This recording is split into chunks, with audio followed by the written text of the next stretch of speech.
The story you're about to hear is true.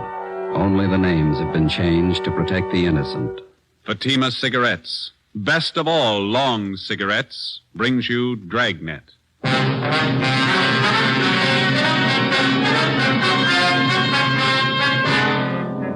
You're a detective sergeant. You're assigned to robbery detail. In 4 months, 15 food markets in your city have been held up and robbed. The bandit is well-dressed, well-armed. Your job, stop him.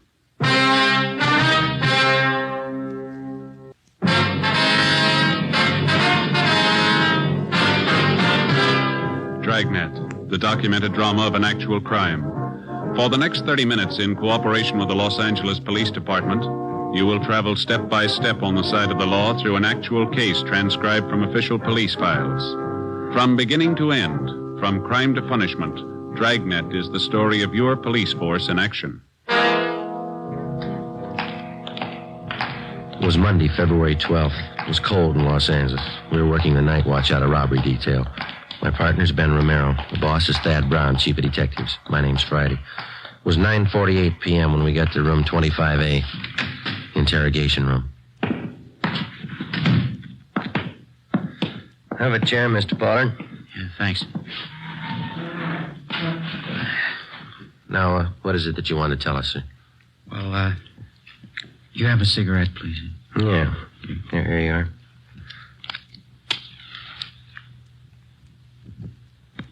Thanks. I'm a little nervous. It's never happened to me before. What's that?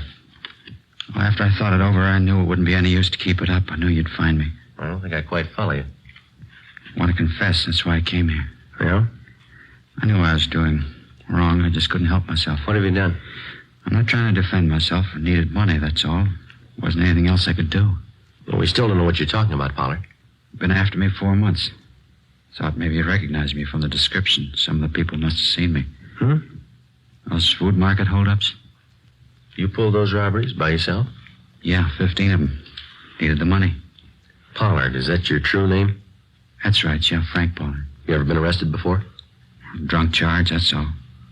I don't know why I went wrong, it just did. You ever done any big time? No. And why do you want to confess? I want to get it off my mind. I want to tell somebody, everybody. Look, call in newspapers. I'll give them a whole story. I'll tell them everything. How many of those markets did you hold up, Pollard? 15. You said you needed the money, is that right? Why? Personal reasons. Now, look, you got a light again. The smoke's out there. Yeah. Here you are. Yeah, thanks. You used pretty much the same routine on all of the holdups, is that right? Yeah, I only pull one job a week. Figured that was the safest way. Dressed pretty well, like a salesman. Always had a briefcase with me. Is that where you carried the gun? Yeah. Always worked, too. I'd show up at closing time, get the manager in the back room, then pull the heist. What kind of a gun did you use? Service pistol. I had it from when I was in the Army. How do you usually work it? Well, when I got the manager alone in the back office, I'd just pull the gun. I'd say, give me the money, all of it. They knew I wasn't fooling. They'd give me the dough. You don't seem to fit the hold-up man's description too closely. Did you wear a mask on those jobs, is that it? Sometimes I did, sometimes I didn't. How about the man who worked with you? Where's he? Wasn't anybody else, just me. Worked him alone. That's where you cops were wrong. You thought there were two of us, didn't you? We thought so, yeah. Pulled every job by myself. That's where I crossed you up. I knew what I was doing. I didn't need any help. Well, how about that market out on West 7th that you held up last night? Did you pull that one alone, too? Yeah, sure. I always work alone. Guess I had you guys going, huh? Your story doesn't come very close. The man we're after doesn't use a service pistol. He never wears a mask, either. What are you guys getting at? I told you I pull those robberies. I ought to know how it happened. I use a service pistol. Did you use it in that robbery last night, the one out on West 7th? Sure, I always use the same gun. Last night was no different. You're wasting time, mister. What do you mean? Look, I just want to confess. No, sir, there wasn't any robbery last night. On further questioning, the suspect, Frank Pollard, broke down and admitted his confession was a lie. He explained that he wanted the publicity to impress a girlfriend. We had him fingerprinted and delivered him to the Georgia Street Hospital detail. It was filed on and then removed to the psychopathic ward at the county hospital for further examination and treatment. Our 4-month-old search for the market bandit went on. In the 2 weeks that followed, we tracked down more leads. They led nowhere. The real market bandit was still at large. On the night of February 25th, he hit again, this time at a supermarket out on Santa Monica Boulevard. We interviewed the manager, a Mr. Harry Talbot, in his small office at the rear of the store. I guess I should have known better. I got the bulletin you sent out on the guy, his description, everything. I just wasn't thinking, I guess. He came in the market just before closing time, is that right? Yeah, a couple of minutes after 8. Looked well-dressed, had a briefcase under his arm. I fell for it like the rest of them. I thought he was a salesman. Well, how about the man's description, sir? About 5'11", 170 pounds, I guess. Gray suit. It's the same description you had printed up in the paper. Mm-hmm. Was anyone else around when the man came in the door? One of my clerks, Everett Smiley. He saw him leave and get in a car right after the robbery. Is this clerk still around? We'd like to talk to him. Oh, he went down the street a minute. He'll be right back. Mm-hmm. Yeah, maybe that's him. Yeah? Mr. Talbot, you remember me, Mrs. Bolton? Oh, yes, ma'am. Like to ask you a favor, Mr. Talbot, as an old customer. I'm tied up right now, ma'am. Could I see you a little later on? I won't even come in, Mr. Talbot. You see, we're having our annual benefit whist party down at the community church. They were going to have it next Thursday, but I made them put it off another week so we could get some decent prizes. Oh, yes, ma'am. Of course, a lot of our people are good customers of the store here, so I knew you'd be willing to give something to the prize list. Oh, yeah. Shall I put you down for one of the door prizes? Maybe 2 or 3 market baskets full of canned corn, peas, things like that. Yeah, okay, Mrs. Bolton. I'll have Everett fix them up tomorrow. Of course. Well, thank you very much, Mr. Talbot. I'll have my boy Robert pick them up tomorrow. You'll have the baskets fixed up real nice, won't you? Yes, ma'am. I'll take care of it. Well, thank you again. Goodbye. Goodbye, ma'am. Goodbye, gentlemen. Goodbye. Mr. Talbot, I wonder if you could tell us what happened after you got back here in your office with the hold-up man. Well, it happened pretty fast. He reached into the briefcase he was carrying like he was going to get his order book, and he came up with this gun. He told me to open that safe there. But I stalled.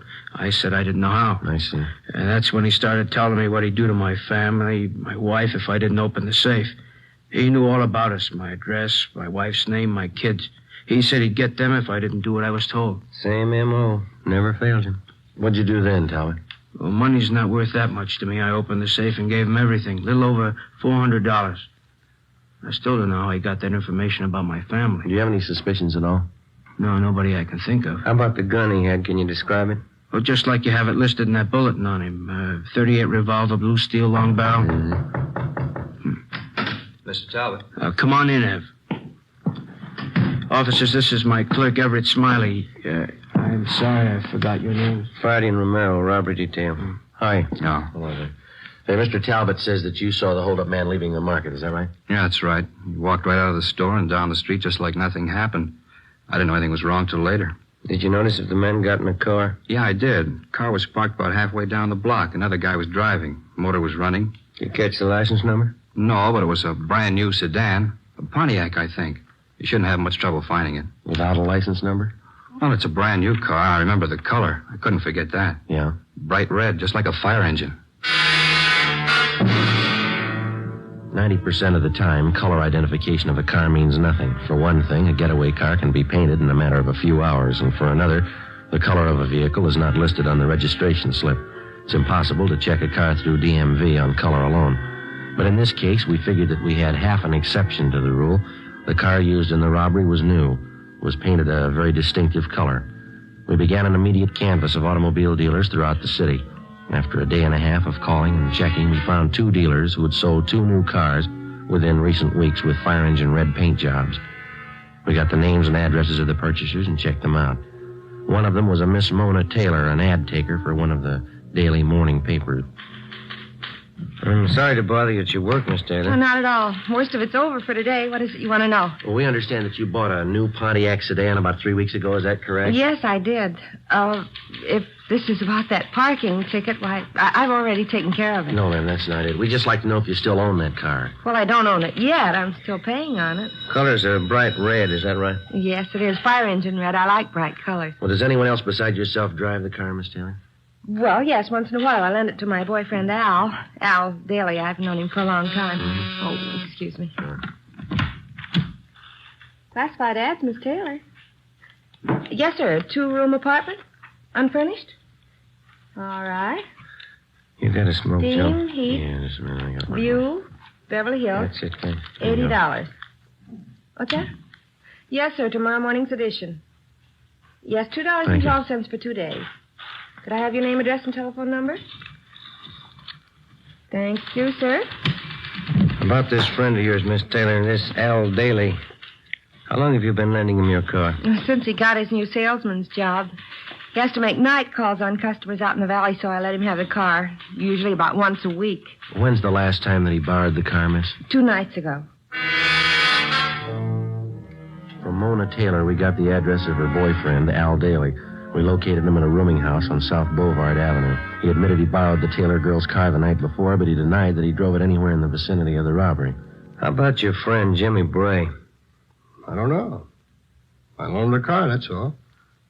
He gave me $30. Well, that's an awful lot of rental money. Why did he need a car so bad? I don't know. Why don't you ask him? Where's he stay? Bartlett Hotel. 8th and Flower. Mm-hmm. You going over to see him now? That's right. Why? Well, I thought if you were going over there, you wouldn't mind taking this with you. He left it in the car when he brought it back. His briefcase. Let's have a look. What's the matter? What's all the fuss about a briefcase? Yeah? Mm-hmm. What is it? Let's see. All right, you got an answer for that, Daly? Sure a funny place to keep a gun. We took Al Daly downtown where he was held for questioning. We had a stakeout placed on his rooming house. We had both Daly and Bray checked through R&I. No criminal record. The briefcase and the .38 revolver were booked as evidence with the property clerk. There was no record or prints on the gun. The Taylor girl's car was impounded to be checked for fingerprints. 7 p.m., we drove out to the Bartlett Hotel on 8th and Flower. The room clerk confirmed the fact that Jimmy Bray was a registered guest at the hotel. You want to call the office, Joe? Yeah, all right, I'll do it. You got change? Yeah, I think I have. Yeah, okay.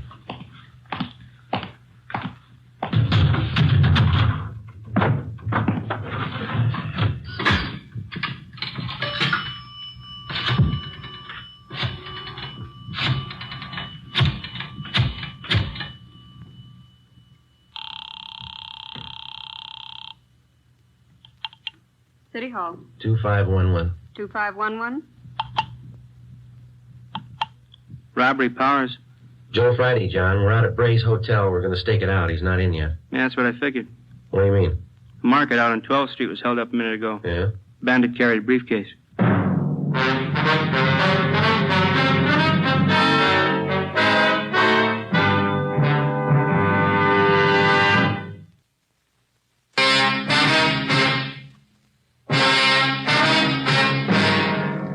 .30 p.m. After checking Bray's room and finding nothing, Ben and I remained on stakeout at the Bartlett Hotel. The suspect failed to show up. At midnight, Young and Mackenzie came out and relieved us. We drove back to the office and got the particulars on the holdup of the 12th Street Market. The M.O. was almost exactly the same as in the other 16 robberies. The victim's description of the holdup man matched perfectly with Bray's. By noon the next day, the suspect still had not returned to his hotel. An intensive canvass of the immediate neighborhood around the Bartlett Hotel netted us nothing. Nobody remembered Bray. We checked the bars and restaurants that he was known to patronize. No one had any idea where he might be. Details at the airport, railroad stations, and bus terminals were alerted. We got out a supplementary description on our original APB. The sheriff's office was kept advised. 2 days passed. Still no sign. We questioned and re-questioned Al Daly. Either he couldn't or he wouldn't add anything to what he'd already told us about Bray. A series of stakeouts were placed at food markets in areas where Bray had staged robberies previously. A composite picture of the suspect was made up and given wide distribution throughout the city. It all went for nothing. The following Tuesday, March 4th, Bray robbed a neighborhood market in Highland Park of $150. I had to give him the money, Sergeant. He threatened my wife and kids. Said he'd see something happen to them if I didn't open the safe. Did you say he wore gloves, sir? That's right. I thought it didn't jibe at first. A salesman wearing gloves like that. Didn't think about it till it was too late. Did you notice if he was on foot or did he get away in a car? He had a car, all right, parked down the street there. Saw it through the window. Another fellow was at the wheel. Mm-hmm. Did you notice anything else about the car? The license number, maybe? No, I couldn't see that. But it was a coupe. I'm sure of that. Yeah? It was red. Bright red. There was one angle we couldn't figure. If Bray was bent on a steady career of robbery, why did he use an escape car painted the most conspicuous color possible? We checked out Mona Taylor's car again. There was no connection. The search went on. 2 weeks, 3 weeks, another month. Bray kept to his usual schedule, one robbery a week. The legwork went on, too. On March 20th, we got a call from one of Ben's informants. He told us that he'd seen a man answering Bray's description in the Venice Park amusement area down by the beach. Well, we drove down to Venice to check it out. Pretty good crowd for a cold night. Yeah. Where do we find this friend of yours? See where the merry-go-round is up ahead? Yeah? Just beyond that. He runs one of the booths. You throw baseballs at phony milk bottles, 3 chances for a dime, you know. Oh, yeah. He and his wife run it. They've been out here for years. I don't know how they ever make a living at it. Hey, those hot dogs smell good, don't they? Is that your friend's booth across the way there? Yeah, I said. Come on, fellas. Show the girls how you can throw a baseball. Spill the milk. How about it? You'll let the girls have a free throw. Step up and win a prize. Looks like Maud's running the place tonight. Maud, that's his wife. Oh, yeah. How you doing, Sergeant? Cold night, huh? Hi, Maud. This is my partner, Joe Friday. How are you? Glad to know you, Joe. Guess you're looking for Scooter, huh? Yeah, is he around? Just down the way, Sarge. Hey, how about it? Sailor, try your luck. 1 thin dime. Spill the milk. Pretty good crowd tonight, Maud. Oh, yeah, but they're not spending. Hasn't been good at all lately. Where'd you say your husband was, ma'am? Just down the way. Old man Hudson's out to chow. Scooter runs a merry-go-round for him while he eats. Now, thank you, Maud. We'll drop back and see you before we leave. Right. Glad to meet you, Joe. Yeah, glad to meet you. Goodbye. What do you say, girls? Have the boys show you how good they can throw. Spill the milk. How about it? Scooter, is that what you said? Is that the guy's name? Yeah, that's right. He used to run the scooter drome. You know the little electric cars you drive around, bumpers all around them? Yeah. All right. Hey, Murphy's fine. There he is. Scooter? Hey, Scooter! Hi, Sarge. I've been waiting for you. Hop on. Yeah, go ahead, Joe. Okay.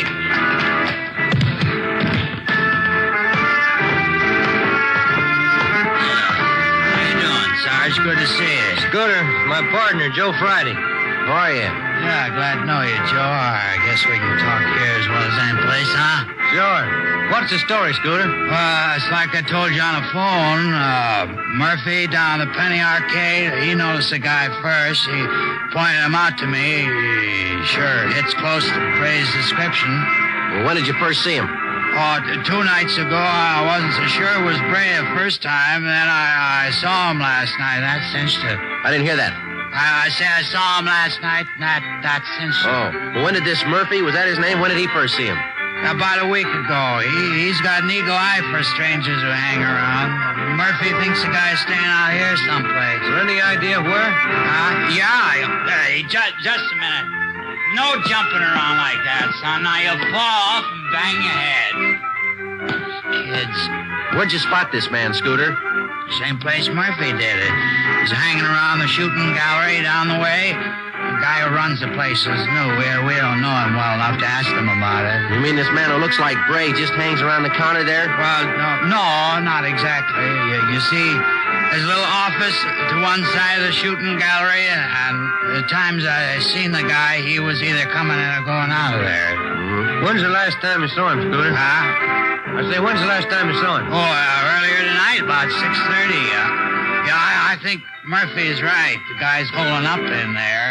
Hold on there, girlie. Now, don't try to get off the merry-go-round till it stops. That's the girl. Thank you a lot, Scooter. We'll check back with you before we leave. Yeah, okay, Sarge. I hope it helps you out. I'm glad I met you, Joe. Right, see you later.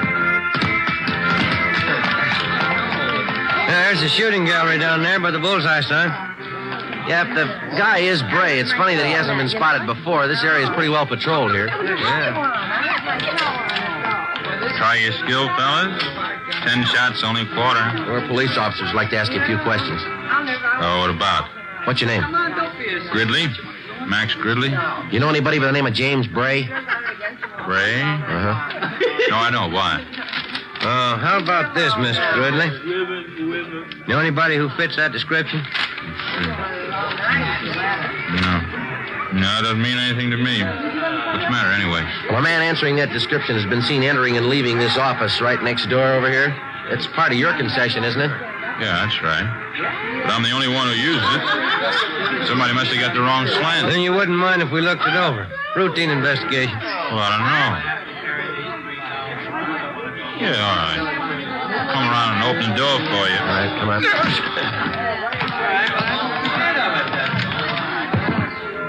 It's just a cubbyhole, as you can see. Trying to use it as a storage place. Sometimes I have my lunch in here, take a nap once in a while. Looks pretty well lived in.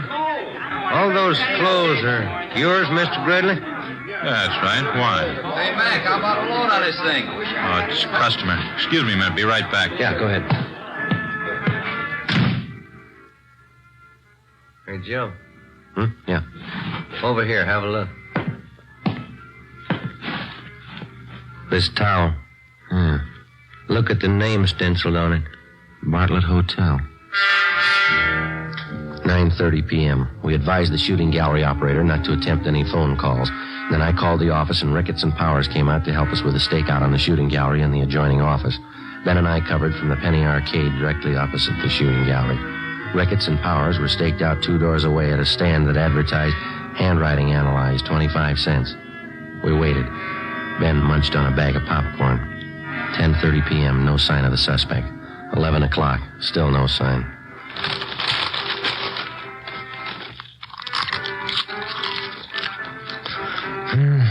Getting pretty cold. Everybody going home? Yeah. You got any more of that popcorn there? Oh, yeah, here you are. There's 2 pieces left. Very good. Must have been. Not much in there now. Oh, I'm sorry. I can get another bag. Machine's right over there. No, turn it off. How about some peanuts? No, thanks. Oh, sure there's some in there, Joe. Want some? No. Sure would like to see Bray show up. Hate to spend the night staked out here. Hey, wait a minute. Look. Huh? The shooting gallery. The guy in the blue suit? He's talking to the manager. He's going around the side door. Yeah, come on. He's going inside. All right, hold it right there, mister. Joe, watch it. Rickett, Johnny, cover the back. Right, Joe. I'll get the door. All right. Come on, let's hit it. Yeah. Went out the back. Come on. Yep. Hold it. Johnny's got him. Yeah.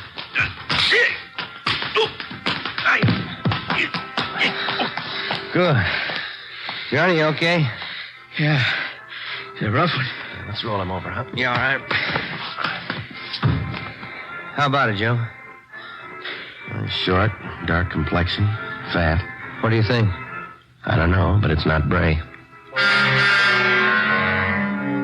Ricketts and Powers remained on stakeout at the shooting gallery while Ben and I took the suspect downtown along with the proprietor of the shooting gallery, Max Gridley.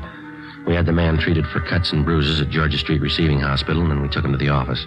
He identified himself as Blake Chatfield, an unemployed salesman. After 2 hours of questioning, he broke down and admitted that he was Bray's accomplice. In each of the 18 robberies, he drove the getaway car. He said for the past month, he and Bray had been living in the office adjoining the shooting gallery. He was booked at the New City Jail on suspicion of 211 PC. Max Gridley was held for further questioning. 1:35 a.m. We checked back in at the office. Guess I had too many hot dogs out there. Yeah, what's the matter? Oh, indigestion. Maybe it was the popcorn.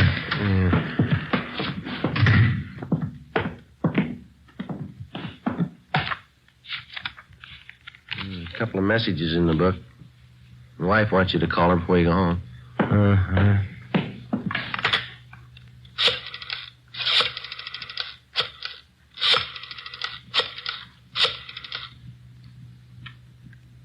Hello, Amy?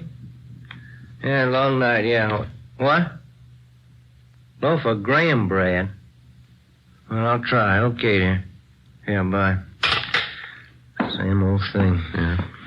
I get it. Robbery Friday. Johnny Powers, Joe. Yeah, John. How's it going? Jimmy Bray finally showed. We got him. Any trouble? No. Drove up in a bright red coupe. Couldn't miss him. Mm-hmm. You coming in now? Yeah, just leaving. See ya. Right, John. Bye. Well, I picked up Bray. Bringing him in now. Good. Sure been a long haul. Almost 5 months. Yeah, it's a long time. Hey, Joe. Yeah? Where am I going to get a loaf of graham bread at this time in the morning?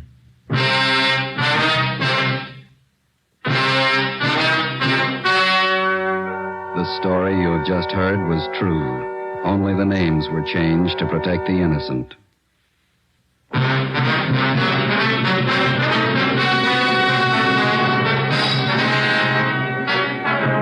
James R. Bray and Blake A. Chatfield were tried and convicted on several counts of armed robbery and received sentences as prescribed by law. Max Gridley was filed on for failure to register as an ex-convict. Bray and Chatfield are now serving their terms in the state penitentiary. Technical advice for Dragnet comes from the Office of Chief of Police W.H. Parker, Los Angeles Police Department.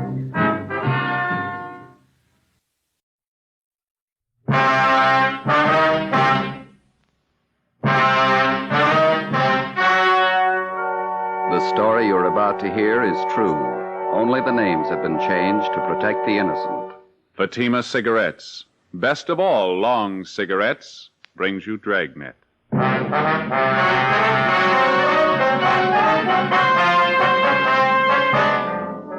You're a detective sergeant. You're assigned to narcotics detail. You receive information that one of your city's most fashionable hotels is being used as the clearinghouse for high-grade heroin. Evidence points to a narcotics ring, the center of distribution. Your job, break it.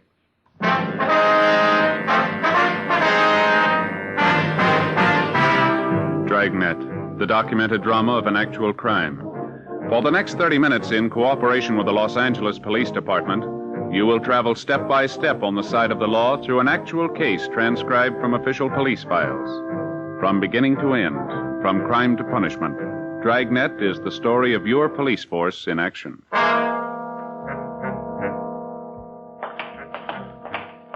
It was Tuesday, October 5th. It was foggy and rainy in Los Angeles. We were working the day watch out of Narcotics Division. My partner's Ben Romero. The boss is Captain Kearney. My name's Friday. It was 8:47 a.m. when we got to 401 North Avenue 19, the main jail. Felony section. Morning, fellas. How are you today, Pete? Morning. What brings you up here so early? We want to see Monty Wilkins, booked in last night on narcotics. Booking number's 906-351. Okay, let me look. Okay.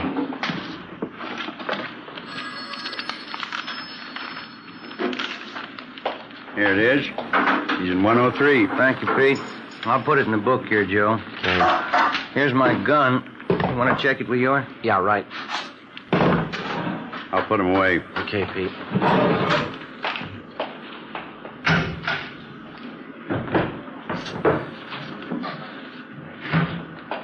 Here's your check. Thank you, Pete. All set, Ben? 906-351. That's it. Okay, let's go. All right.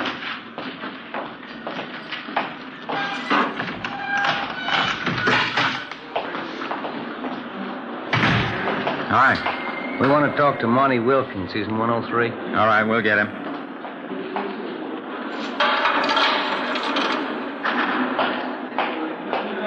Monty Wilkins, 103 for interview.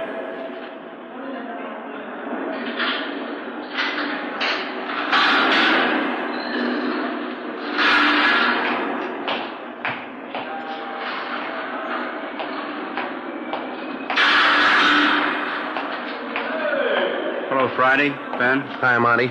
Better move out of the way there. He wants to lock that door, Monty. Oh, yeah.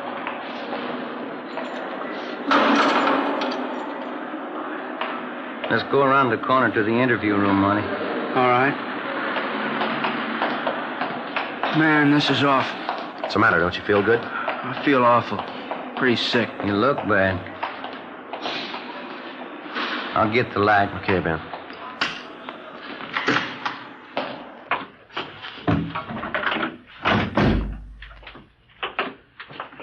Sit down, Monty. Okay. Thanks. Well, it's been about a year and a half, hasn't it, Monty? About that long, yeah. We got you for possession that time, too, didn't we? Yeah, that's right. How long you been in the stuff this time? Well, I guess I've been hooked bad about a month. How much you shooting? Oh, about 2 caps a day. When you were picked up down in Slauson last night, you had 7 caps on you. Yeah, that's right. Well, we checked with the crime lab. They've run the stuff. It's not the usual Mexican, is it? That's right. You want to tell us about it? Yeah, it's good stuff. It's not Mexican. We know that, Monty. Where'd you get it? Haven't had anything like that for a long time. Real good. Hasn't been cut. Real fine. Maybe it's coming in from the East Coast.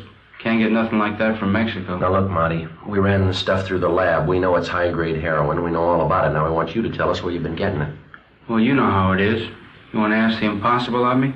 My life wouldn't be worth a penny. You know how it is. We handled you a year and a half ago, didn't we, Monty?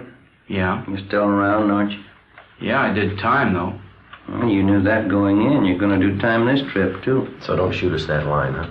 Well, you guys know how it is with us guys. I can't tell you anything. No, it isn't that you can't. You just don't want to. Now, look, we didn't come up here to spend the time of day with you, Wilkins. This is the only time around. If you want to help us, you can help yourself at the same time. It's up to you. You mean you can clear me on this? You can give me a break? We didn't say that. We can't make any promises to you or give you any kind of a break. It's entirely up to you how you want us to put it down in our reports. Cooperative or uncooperative. Well, okay.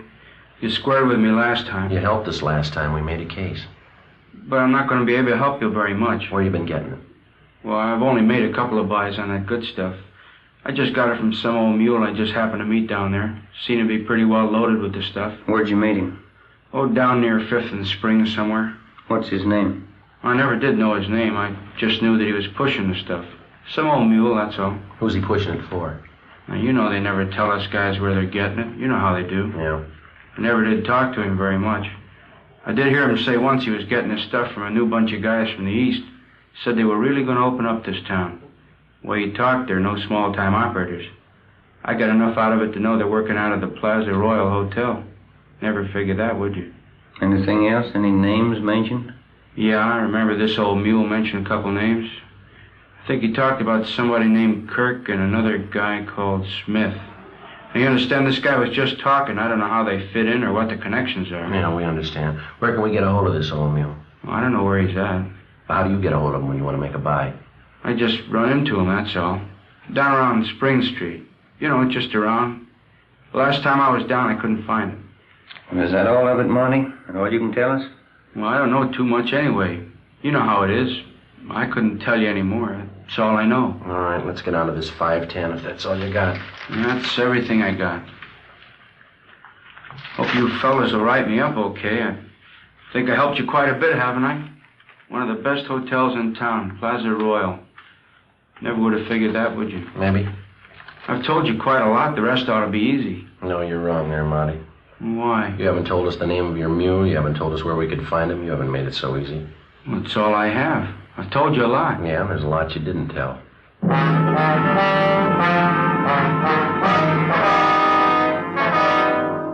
We continued our interrogation of Monty Wilkins. He refused to divulge any further information. What he had told us, together with information already compiled, seemed to check out. For the past 7 months, we'd been trying to localize the operations of what had come to be regarded as a well-running distribution center for high-grade heroin. We knew of the existence of this distribution point through the various users that had been picked up almost daily. These users would have in their possession quantities of high-grade narcotics. Unlike the cheaper, lower-grade quality common in the southwest part of the country, this type of heroin was more common to the eastern section of the United States. We had believed the local distribution point to be somewhere in our metropolitan downtown area. The information gained from Monty Wilkins had strengthened this theory. 10:25 a.m. We met with Francis Kearney, captain of the narcotics division. Plaza Royal Hotel, what do you think? Well, we've figured what we were looking for could be in that area, but we've never put our finger on that hotel. How do you figure on working it? Well, driving back from the jail, Ben and I were just kicking it around. Skipper, what do you think about putting a man in that hotel? Anything's a great deal better than we're doing now, but I don't know. Well, I'd like to give it a try. You sure like a crack at it, Skipper? You know how I feel about these kind of assignments. One man working inside, one outside. Brings the element of danger up kind of high. Well, we know it's not going to be easy, but it looks like a good bet. Sometimes these things are, sometimes they're not. You know what kind of a bunch they got to be. Been running their racket just about as smooth as it can be run. You know the kind of a risk a man would have to take if he tried to make contact with any of them. Well, we think it's about the quickest way to get to them. Well, maybe it might be worth it. You got any ideas how you'd like to work it? There's just one thing. We haven't come to any decision who's going in and who isn't. Well, I think I ought to be the one to work it from the inside of the hotel with Ben working outside as a contact. I don't know why we can't just turn that around. Last time you had the rough end. Joe, you just got back from your vacation about 3 weeks ago, didn't you? Yeah, that's right. Didn't you stay down in Arizona? Phoenix, wasn't it? Yeah. You know the town very well? Well, we got some relatives down there, yeah. If they started asking you any questions about Phoenix, you could fill them in, huh? I think so, yeah. That's probably the best way to settle it, Romero. Friday here will be in a better position knowing a little about Phoenix. I don't see how you figured that way. I went on my vacation, too. Columbus, Ohio. Well, because of the type of stuff that's been coming in, don't you think it'd be a little safer bet to have our men come from somewhere out this way rather than from the east? Yeah, it makes sense. Well, you did it again, Joe. You beat me out. All right, let's figure it this way. You're a local Phoenix hoodlum. Things got too hot for you down there, and you came up to L.A. to cool off. Yeah. How about Joe Edwards? How's that sound? That sounds right to me. We'll get all the necessary cards, identification papers, and a few letters to carry around with you, all under the name Joe Edwards. All right. I think the best way to work it is for you to hop right down to Phoenix. When you get in town, check with Roberts. He's in narcotics down there. Yeah, I know him. Have Roberts fill you in on what's been going on down there. Any of their current characters they've handled recently. Any that have been known to pass through, so you can talk about it freely. Yeah, I understand. Joe, when you check into the hotel down there, why don't you wire ahead up here to the Plaza Royal for reservations? Might be a good cover. Yeah. A good thought. That's the way to handle it. You two have worked these things before. You know what to do, all the necessary precautions. Well, how long do you figure out to lay over in Phoenix? A couple days, maybe. Think that's long enough for you to get filled in, what you'll need? Oh, yeah, that's fine. Well, I'll go home and get packed. I'll start on it first thing in the morning, huh? All right. Romero will stand by at all times, day and night, while you're on this thing. You know enough to call if things get tight. Sure. As soon as you get in from Phoenix and get located at the Plaza Royal, get in touch so we'll know which way to move. Right. Anything else? Oh, we want to break this thing, but we don't want to do it at the risk of a life. So if it starts getting warm, check out. Okay.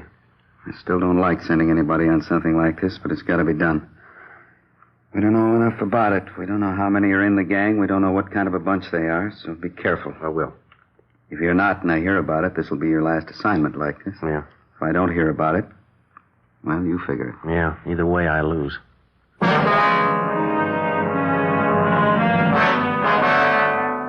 I went over to the photo room at the crime lab and picked up the identification papers that had been made out in the name of Joe Edwards. I went home and removed all Los Angeles labels from the clothing that I was to take with me to Phoenix, Arizona. I removed all my personal identification and Los Angeles Police Department credentials. I left my service revolver home and borrowed a .38 automatic from Ben. I packed it in my suitcase. The crime lab also furnished me with a package or a bindle made to resemble the usual form in which a person would carry heroin. I packed this in my suitcase. Before my departure, Ben and I went over the proposed plan as best we could. I was to arrive from Phoenix under the assumed name of Joe Edwards. I would register at the Plaza Royal Hotel in downtown Los Angeles and attempt to make arrangements to participate in a narcotics buy for the purpose of gaining sufficient evidence to apprehend the narcotics ring. I was to keep Ben informed as best I could of my progress. As outlined by Captain Kearney, I arrived in Phoenix and contacted Sergeant Roberts at the Detective Bureau down there. He furnished me with all the necessary information and assisted me in acquiring local Phoenix clothing store labels to have sewn in my clothing. I obtained everything possible to make it appear that I was a long-time resident of Phoenix, Arizona. Several dummy hotel bills were made up for me to make it look as if I'd lived there for a period of time. I was furnished with an Arizona driver's license, a membership in the local social club, and a voter's registration stub. These were all packed in my suitcase. October 9th, 10 a.m., I arrived at the Plaza Royal Hotel, the front desk. Yes, sir? My name's Edwards. I'm in from Phoenix. Did you get my wire? One moment, sir. Yes, sir. Joe Edwards? Yeah, that's right. Would you sign the register, please? Yeah, all right.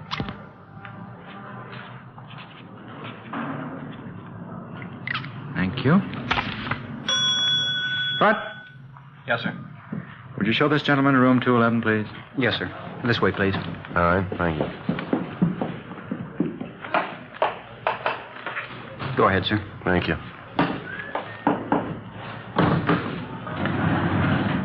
2, please. Not very nice weather to arrive in Los Angeles, is it, sir? No, not too good.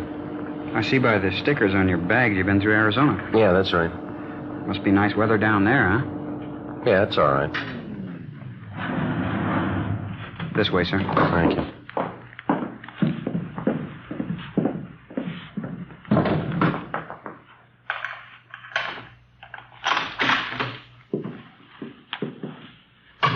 Let me open a window for you, sir. A little fresh air in here. All right.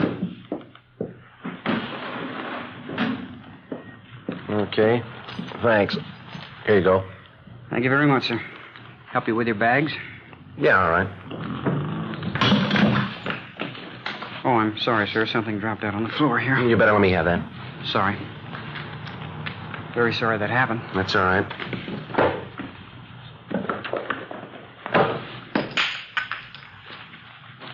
Mr. Edwards, while you're in town here, if there's anything I can do for you, don't hesitate to let me know. Yeah, okay. I couldn't help but notice that little package there that I dropped. Yeah. Well, like I say, I know my way around here in this town. If you need anything, anything at all, sir. I'll tell you what. Now, here's $5. You never saw anything fall out of my bag there, right? Anything you say, sir. Okay. Thanks a lot. See you later, huh? Yes, sir. Anything else, sir? No, that'll be all. You remember what I told you, sir? Yeah, I was just going to say the same thing to you.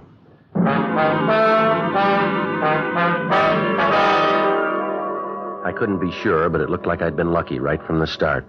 The bellboy at the Plaza Royal Hotel. I didn't know if I could consider this an opening contact or not, but he seemed to show more than a passing interest in the bundle of narcotics that he had seen fall from my suitcase. I didn't feel it was the right time to press the issue any further with the bellhop, but I figured I'd wait and leave the next move up to whoever he might have been working for. During the next 3 days, nothing happened. I tried, without appearing to be too bold, to arouse some interest, but without success. October 13th, my 5th day at the Plaza Royal Hotel, 6 p.m. I went in the bar off the main lobby. I beg your pardon? Yeah. Kirk Harding's my name. I noticed you here in the bar the last couple of nights. You up here to buy a little, or are you selling? I don't believe I follow you, Harding. Look, boy, we've had you tabbed since that first day you hit town, October 9th. We haven't been out here too long ourselves. We're in business, too. Same business you're in. Well, I don't know what kind of business you think I'm in, but you got it figured wrong, mister. You know, this entire matter'd work out much better for you in the long run if you'd level with me. You're just going to make it tough on yourself this way, Edwards. Well, I'm sorry. You lost me way back somewhere. All right, let's do it the hard way. You're up here from Phoenix. We know you've got some stuff with you. We know you're not a user. You're a member of the social club down there. You're a registered voter. Well, you've been working real hard, haven't you? Well, there's more. You got 2 pieces of luggage. You're carrying a .38 automatic. Any more? Yeah. There's a telegram from a friend of mine down in Phoenix. Yeah? We know all about you, mister.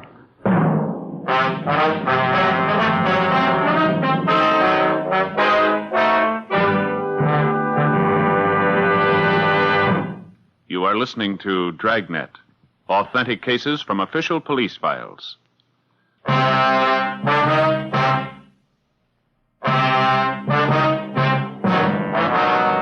It was a tight moment as Kirk Harding fingered the telegram in the bar of the Plaza Royal Hotel. I'd spent many hours in consultation with Sergeant Roberts in Phoenix, Arizona before undertaking this assignment. I felt sure that we hadn't overlooked anything that might lead to my true identity.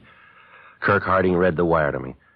It was from a man by the name of George Ferguson. He'd done some legwork for Harding and had not been able to furnish him with anything other than what had been found out in going over my room. I knew I'd found the contact that I was looking for. I told him that I was in the business of buying narcotics, that I was in Los Angeles for the purpose of making a prearranged narcotics buy with agents dealing in Mexican stuff. Harding immediately gave me a strong sales pitch, saying that he could furnish me with high-grade heroin fresh from the European market in quantity. At the end of the first week, I was introduced to Kirk Harding's 2 associates, another man called Smith, full name Horace L. Smith, and a woman by the name of Lucille Cosgrove. Ben had been unable to find records on any of the 3. For the next 3 weeks, we became more friendly. We went places together, spent a great deal of time together. Monday, November 15th. Well, we've had a lot of fun the last few weeks, haven't we? Yeah, there's no doubt about that, but I got to be getting back to Phoenix. Well, now, don't get eager, Joe. You know how cagey you were. You made us wait. Preliminaries are over. This is the big buy for you or anybody else. Yeah, I know all that, but when? Just be patient. You'll have something to really set yourself up with down there. Okay. Oh, excuse me, Joe. Yeah, go ahead. Oh, hi, Lucille. Hi. Hi, sweetie. Hello, Joe. Hi, Lucille. What's the matter, Smith? Don't you feel good? I don't know. It's hotel food, I guess. I think I got an ulcer. My stomach's sore all the time. Oh, that's too bad. I don't know what it could be. Baking soda don't do any good anymore.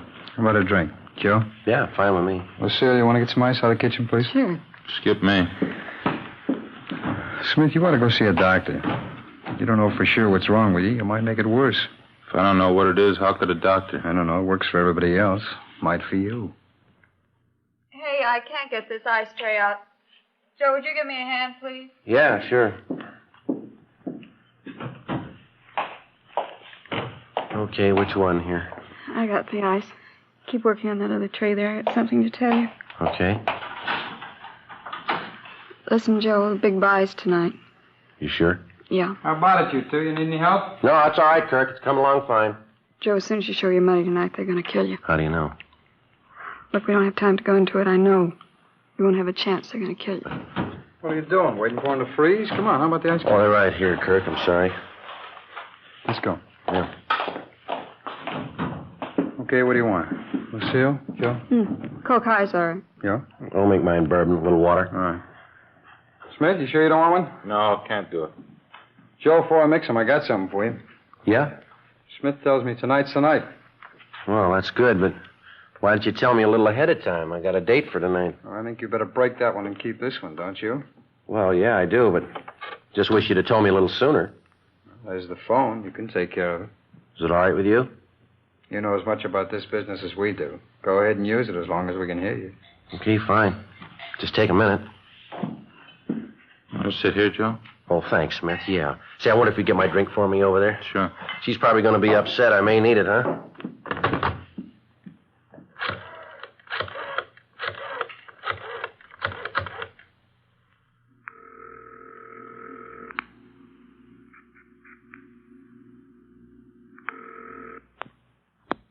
Romero talking. Hi, honey. This is Joe. Oh, yeah, Joe. I'm sorry I won't be able to make it tonight, dear. You can't talk, huh? That's right, dear. No, I just can't get out of it. I'll do the talking, Joe. Is it by tonight? Yeah, well, it just came up all of a sudden. Where do you know? No, darling, I can't tell you where I'm going. You couldn't go along anyway. Okay, we'll be with you 5 minutes from now all the way. Where are you now, at the hotel? Well, that's the way it is, and I can't help it, that's all. Maybe we can get together later, huh? We'll use one car, Joe. We'll stick as close as we can to you. One car ought to be safe, huh? Well, it's better, honey. Now, that's the way I like to hear you talk. I'm sorry. And I'll see you later, huh? We'll be with you. Okay, dear. Well, she still love you? Yeah, she loves me. 15 minutes after I hung up, we went downstairs and got into a green Chrysler sedan. It was parked out in front of the hotel. I looked around. I didn't see Ben or any of our cars in sight. Smith drove, and Kirk and I got in the back seat. The woman, Lucille Cosgrove, remained at the hotel. I didn't know which of the two men was planning to kill me, but I felt sure Lucille Cosgrove told me the truth. Her information on the buy was right, and maybe this other was correct as well. We drove out Figueroa Street for about 16 miles. At this point, it became evident we were heading for the Los Angeles harbor area. You ever see a fog as thick as this, Joe? No, never have. Can't see 50 feet in front of me. Yeah, well, just take it easy. Nobody's in a hurry. That's right. Don't want to pile up anywhere. Where are we going? We're almost there. This your car here? I've never seen this one before. No, we rented it. Isn't that the way you operate? Yeah, that's right. I just wondered if you played it as safe as I do. We do. I'm going to swing in this next alley up here, Kirk. Somebody tailing us? Kill your lights. Right. See anything out the back window? Wait a minute.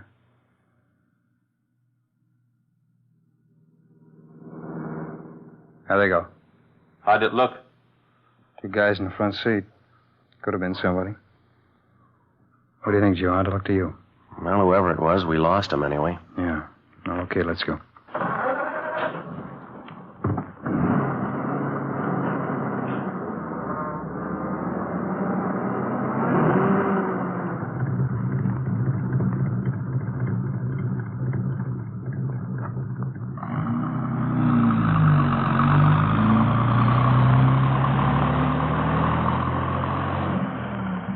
Look at that. Clear spot here in the fog. Don't see a soul anywhere. It's fine. We almost there now? Yeah, just around the corner. This is a break, isn't it? Fog's clear right in here. All socked in back up there. Well, we're as safe as you'd want to be, huh? Yeah, that's right. This is it. Over by the storage building? Yeah, that's right. Come on, let's go.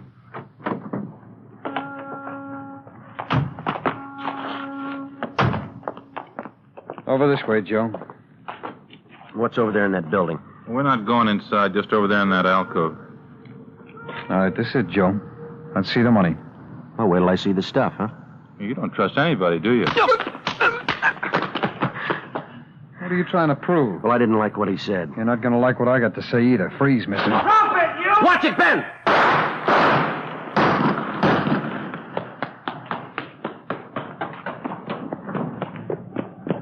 He ducked in this alcove. Yeah. Oh, take care of that one there. All right, easy, huh? Yeah, you see him? No, it's too dark. There he is. That's enough! I'm coming out! All right, throw your gun out ahead of you. He's not going to throw that gun out, Joe. Watch it. Come on.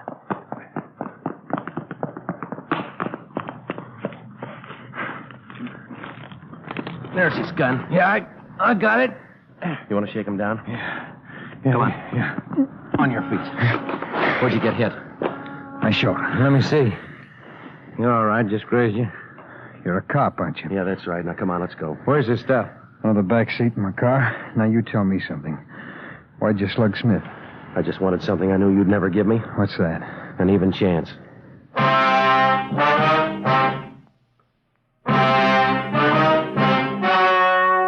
The story you have just heard was true. Only the names were changed to protect the innocent. On January 4th, trial was held in Superior Court, Department 81, City and County of Los Angeles, State of California. In a moment, the results of that trial.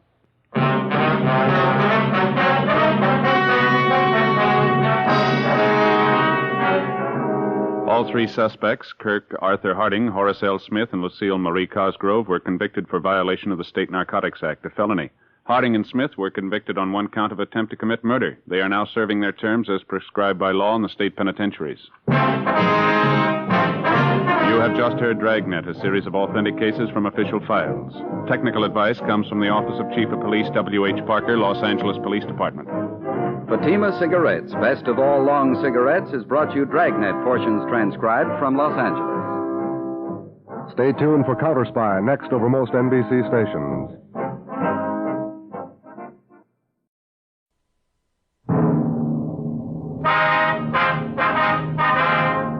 Sound off for Chesterfield. Chesterfield, first with premium quality and best for you. Chesterfield brings you Dragnet.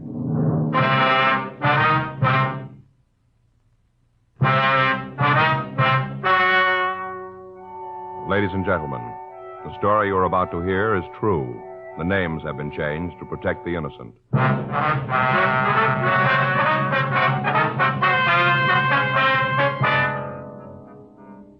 You're a detective sergeant. You're assigned a missing persons detail. You get a call that a man is missing. He failed to return from his work the day before. There are no leads to his whereabouts. Your job, find him.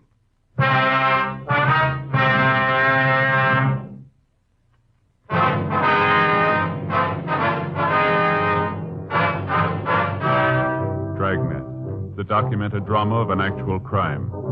For the next 30 minutes, in cooperation with the Los Angeles Police Department, you will travel step by step on the side of the law through an actual case transcribed from official police files. From beginning to end, from crime to punishment, Dragnet is the story of your police force in action. It was Tuesday, June 16th. It was warm in Los Angeles. We were working the night watch out of Homicide Division, missing persons detail. My partner's Frank Smith. The boss is Chief of Detectives Thad Brown. My name's Friday. I was on my way back to the office, and it was 11:59 p.m. when I got to room 24. Missing persons. What was his mental condition when you last saw him, Mr. Ford? Where'd you last see him? Was he driving his car? Mm-hmm. And what time was that? Yes, ma'am, but what was the exact time? I see. And your address? And the phone, please. Now, can you think of anything you forgot to tell me? Right. Right. Oh, you gave me that before. Mm-hmm. Was your husband a drinking man, ma'am? I see. Okay, Miss Borg, we'll make a check. Call you back. Yes, ma'am, we'll do our best, thanks. Anything? Man by the name of Borg missing. I'm sure glad my wife doesn't call for help every time I miss a meal.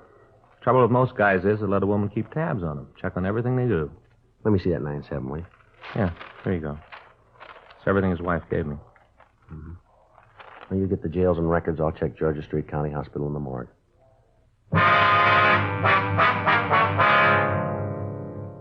It looked like a routine investigation. Lots of things can keep a man from getting home. A few drinks, sick friend, unexpected business conference, a flat tire on an isolated road, maybe just boredom. But there are other things that can keep a man from getting home. It had to be checked out. Henry Borg, 51, male, white American, address 1571 East Berendo Street, had failed to return home at the usual time on Monday. His wife called one of the men he worked with and found that he hadn't been at work all day that day.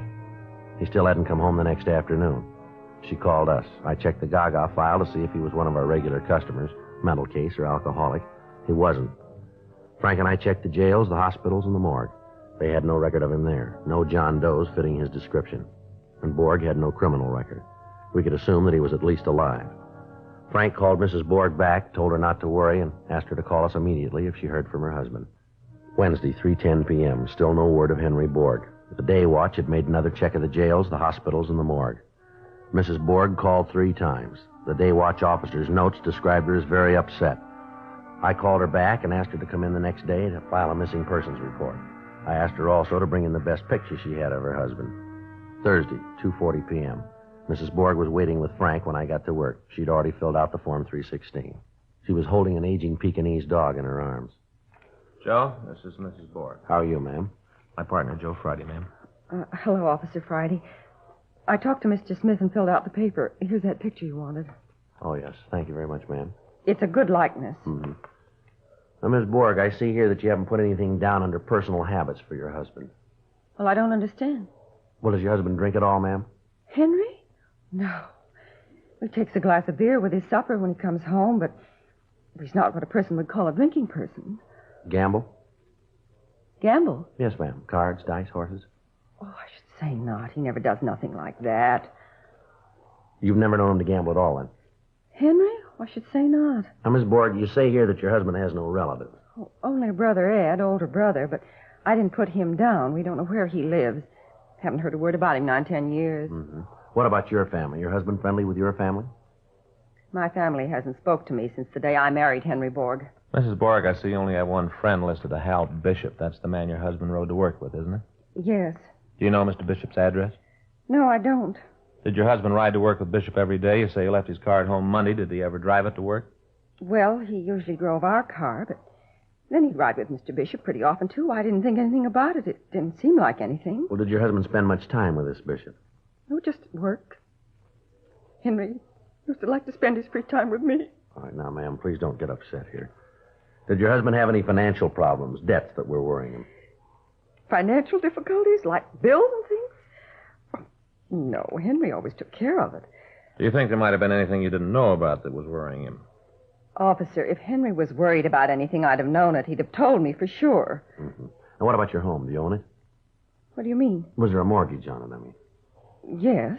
Do you have the pink slip on your car? No. Well, is it possible that your husband was behind in the payments? No, he would have told me. Well, did he owe money down where he worked? No, not that I know of. His job, maybe. Was he worried about that? Mr. Snyder, that's his boss. Well, he always said Henry would have a job as long as he was in the contracting business. Henry makes good wages. Mm-hmm. Now, you say here his mental condition was good. Has that ever been poor? You ever know your husband to black out? How do you mean, black out? Well, has he ever suffered from lapse of memory? Is there any history of epilepsy in his family? History of epilepsy? Oh, no, not Henry. He's a healthy man. He hasn't had a sick day. Now, Miss Borg, have you and your husband been getting along lately? What do you mean by a thing like that, officer? You think Henry and I had a fight, and that's why he left. Is that what you think? No, ma'am. We don't think anything here, but these are the things we have to check out. Well, it's a waste of time. Don't you think I'd have already told you that? If Henry and I'd had a fight, I'd have told you first off. It's the first thing I'd have said. Yes, ma'am. Something's happened to my husband, officer. I just know it. Something's happened to him. Did you and your husband go out together much, ma'am? Well, one night last month we went to the Coconut Grove, there in the Ambassador Hotel, and we used to go up the movies pretty regular. Was he in the habit of leaving the house at night alone? No, just when he went out with Francine. Francine? Yes, our Pekingese here.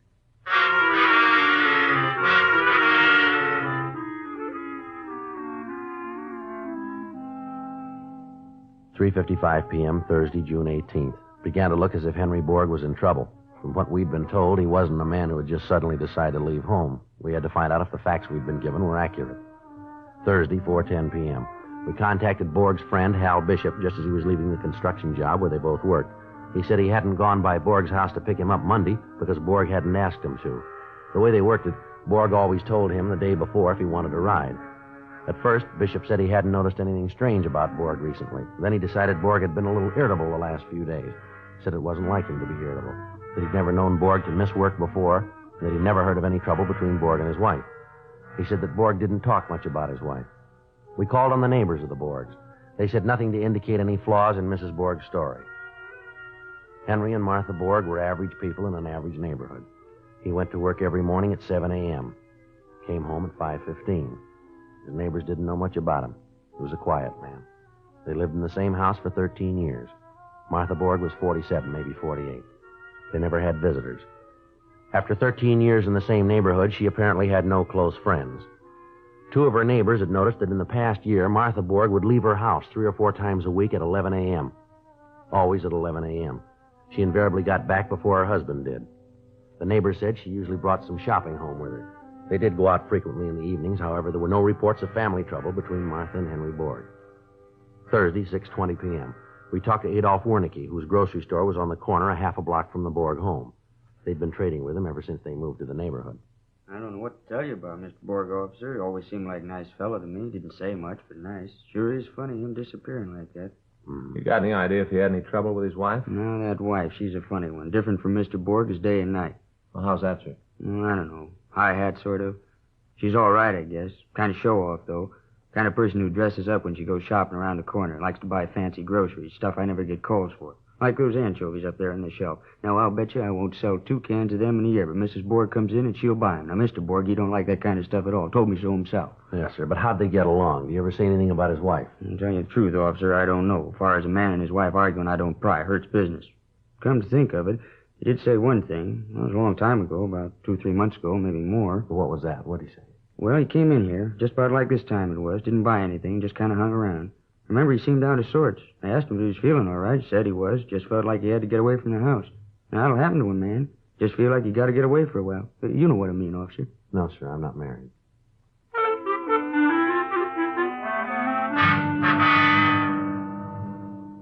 Thursday, 7:50 p.m. Borg's description and the circumstances of his disappearance have been broadcast to all units. Still no word. 4:10 p.m., Friday, June 19th. We checked Borg's union. He hadn't reported for a new job. We filed an all-points bulletin. 8:05 p.m., I checked back into the office. Mrs. Borg was waiting.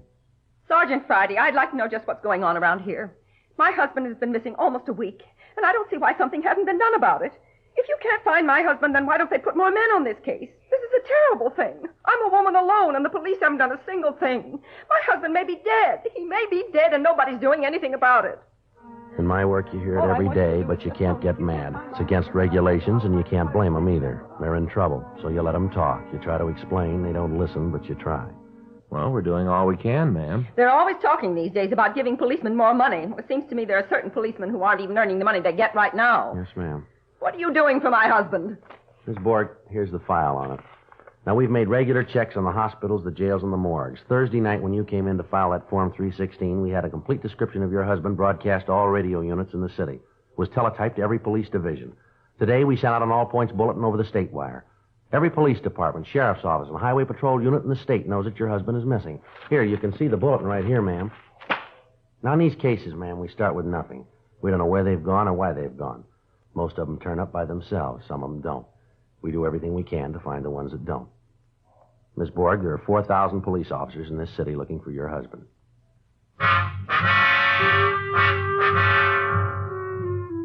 8:57 p.m. When we thought Mrs. Borg was feeling better, we sent her home. We reminded her again to notify us immediately if she heard from her husband. 9:10 p.m. The desk at Central called and told us that they'd picked up a John Doe. From what they said, he apparently was suffering from amnesia. While I went down to Homicide to check out some reports, Frank went over to Central to see the man they picked up. 9:16 p.m. Frank came back to the office. Joe? Yeah? Just checked out that John Doe at Central. Anything on him? Yeah, it's Henry Borg.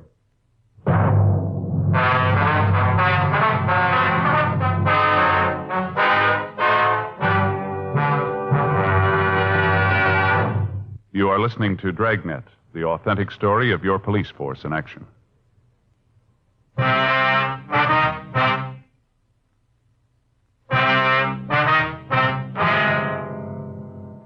9:18 p.m. Officers Gorman and Mayer brought in Henry Borg, alias John Doe. They found him wandering around in the 900 block down on South Spring Street, the financial district. Wasn't much reason for anybody to be loitering around there at that time of night. All the businesses in the area were closed. The officers investigated. When they questioned the suspect, he would not or could not reply. They took him to Central Division, where the watch commander, Lieutenant Hale, had him shaken down. His wallet was missing. No papers, no identification. In his pockets, the officers found 8 cents, a key ring, and several keys. No cigarettes, no matches. He was dressed in a good quality worsted suit, very rumpled. No tie, no hat. Gorman and Mayer had rolled his prints at the city hall and sent them to latent prints for classification. During this time, no one let him know that we had any idea who he was. The two officers that had picked him up stood by. Frank and I walked over to where he was sitting. Do you know who you are? Feel sick? Been drinking, maybe? Would you have a rough night? Look, if you can talk, mister, I think you better make things a lot simpler here. We're trying to help you. How about telling us who you are? Maybe there's something wrong with you, mister, but we don't think so. We want to know who you are. We want you to tell us. If you don't, the only thing we can do is let them book you at city jail as a John Doe. That's the law. Now, look, if you're trying to hide something, if you're wanted, we're going to know it in a few minutes anyhow. If you want to wait, we'll wait it out with you. You want us to think you're an amnesia case, is that it? Well, maybe you got a good reason, but it won't work. I've been in this department a long time. I've seen a lot of phony amnesia cases. I've only seen one real one, and he didn't act like you. You want to know what I think? I think you're pulling a phony. Come on, how about it, mister? I get it. Missing persons, Friday. All right. Yeah. You bet. Thanks very much. Right. Okay. That was latent prints, mister. They got your fingerprints classified. Now, we know you're not wanted for anything. Look, we know you're not a bum. Your clothes are good, and you look like a guy who takes good care of himself. A man like you doesn't walk around without a wallet. What happened to you? You got a problem? Tell us about it. Maybe we can help you. Now, why don't you tell us who you are? You probably got a wife. She must be mighty worried about you right now. All right. Book him. I lost my wallet. How? I don't know how. Where? I don't know where I've been. Now, you listen to me, mister. We want to know who you are. We want to know where you've been, and we want to know right now. I don't know who I am. Let me see your hands. What? Your hands. Come on, hold them up. Let me see them. That's it. Now, I'm going to tell you something about yourself, mister. You work for a living, don't you? Hard work, with your hands. Like a mason, maybe, huh? Yeah, maybe you're a mason or a hod carrier. You could be a painter, some kind of construction work, I'd say. Something like a plasterer, for instance, huh? You couldn't be a plasterer by any chance, could you, mister? I don't know. Okay. You ready to talk to us now, Henry? I wasn't trying to fool you. I was only trying to fool myself. Now, we've been looking for you since Tuesday, Borg. Your wife's pretty worried. I'm not going back. No matter what you do, I'm not going back. We're not going to make you go back. That's up to you, Borg. All they pay us for, mister, is to find you, to make sure you're okay. None of our business if you go back. I'm not going back. All right, now, look, you're pretty upset, Borg. Why don't you tell us about it? It's crazy. It's crazy what I did. It doesn't make any sense. You fellas, you wouldn't be interested. Maybe I'll just go if it's all right with you. I'll just go. Yeah, it's all right. It's okay if you want to. Look, we're going to be around here another hour. We haven't got much to do. Our work's all cleaned up. We're just about ready to go home. Why don't you stick around and talk to us, huh? We'd kind of like to hear what happened. Yeah. Just might help you clear things up in your mind if you talked about it. Oh, it's crazy. I know it's crazy, but I guess I do want to tell somebody about it. How about a cigarette? Will that help? Yeah. Here, I'll give you a match.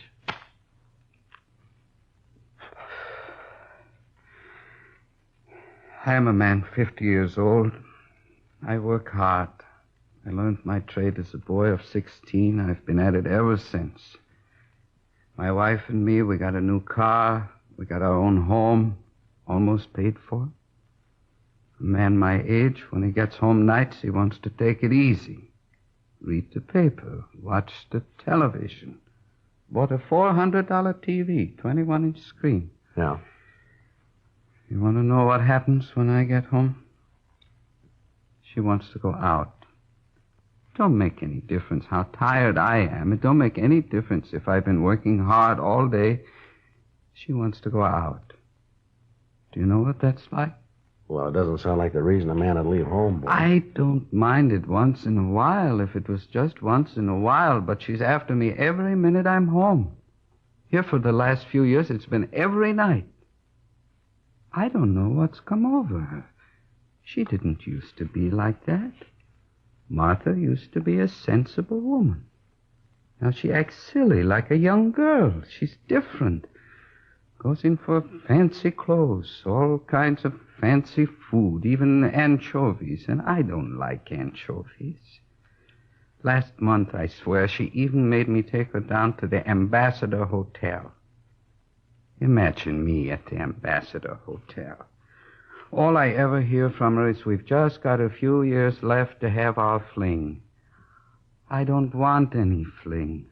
I'm a plasterer. That's hard work. I get home, I want to rest. It isn't like I cared if she goes out. She goes to the movies almost every day. Goes before noon, she tells me, before the prices go up. I don't care about the money. I want her to have a good time, the clothes, the things like that. I don't care. I love my wife. I guess you think I'm crazy after what I did, but I love my wife. I see, sir. And that dog, that Francine, what kind of a name is that for a dog? You ought to hear her talk to it like it was a person. How long you had the dog, Borg? I don't know. 2, 3 years. Well, the reason I ask, it seems funny that you just decided to leave home last Monday. Dog's been around 2 or 3 years. The ambassador thing was last month, you said. Well, what did it? It was the lessons. Lessons? The dancing lessons. What?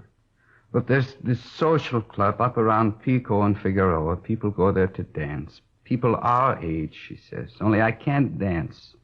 That's when she gets this idea I gotta take dancing lessons. Did you ever hear of anything like that? A man my age has got to take dancing lessons? That's when you left. That was Sunday afternoon, when she got this idea. She kept picking at me all afternoon. It really got me. I thought about it all night. I couldn't sleep.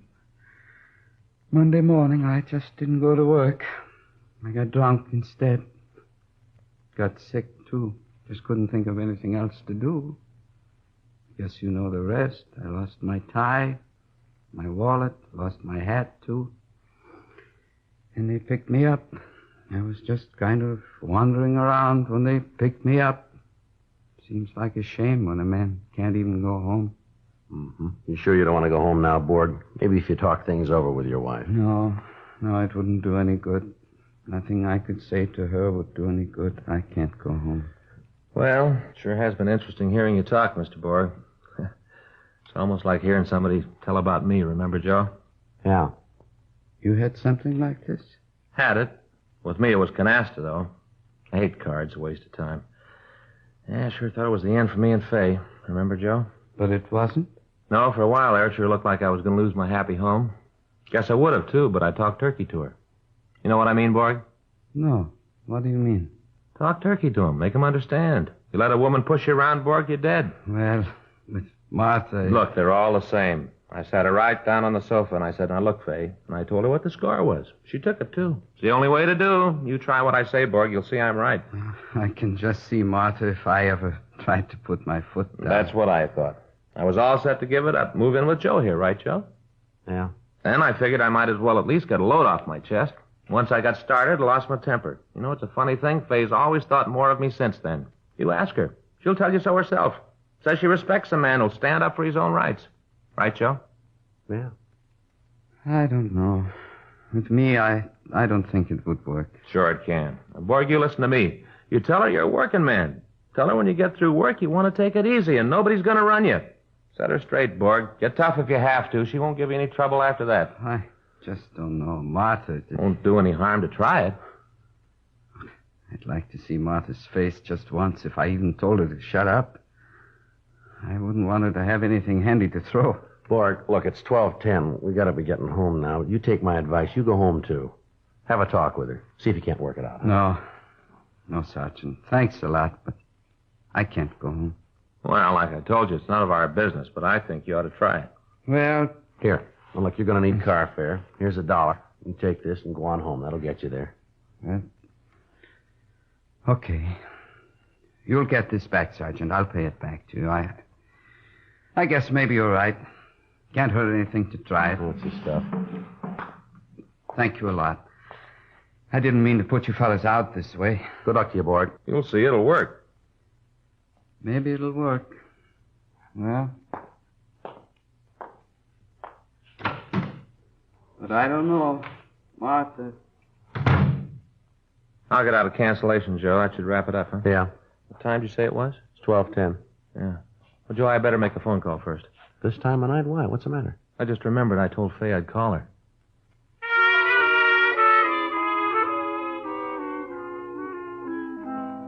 Friday, July 28th. A month had passed since Henry Borg had left our office to go home. We'd heard nothing further from him or his wife, and we assumed that they had reconciled their problems. 6:10 p.m. Officers? Oh, hello there, Borg. Nice to see you again. Hi, Borg. I was afraid maybe you fellas wouldn't remember me. It's been a while. I tried to get out and see you before this. Well, fine. How are things going? Did it work out like I said? I brought you something, Sergeant. Some cigarettes for both of you. Like you to have them. I hope it's the right brand. Well, yes, sir. That's the right brand, all right, but you don't owe us anything. I want you to have them. That's all right, sir. You keep them. All right. Well, anyway, here's that $1, the one you loaned me. Okay, Borg. Thanks very much. I sure owe you fellas a lot, and I really mean it. My wife and I, we sure appreciate what you fellas did for us. Was that clock right? Yes, sir. Uh-oh, gotta rush.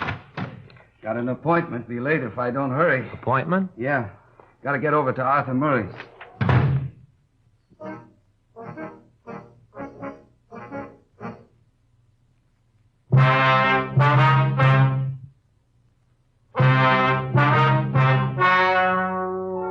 The story you have just heard is true. The names were changed to protect the innocent. On July 31st, a meeting was held in the office of the captain of homicide. In a moment, the results of that meeting.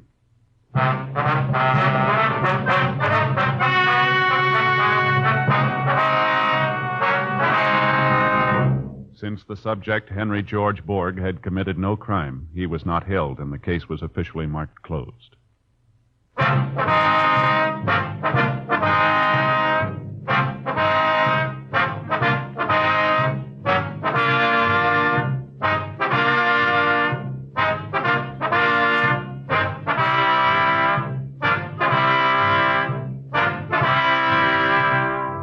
You have just heard Dragnet, a series of authentic cases from official files.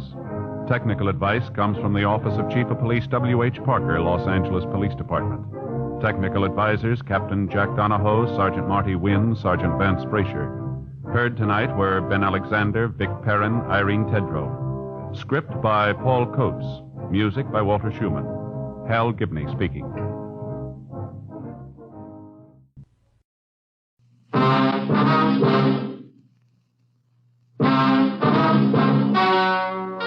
Ladies and gentlemen, the story you are about to hear is true.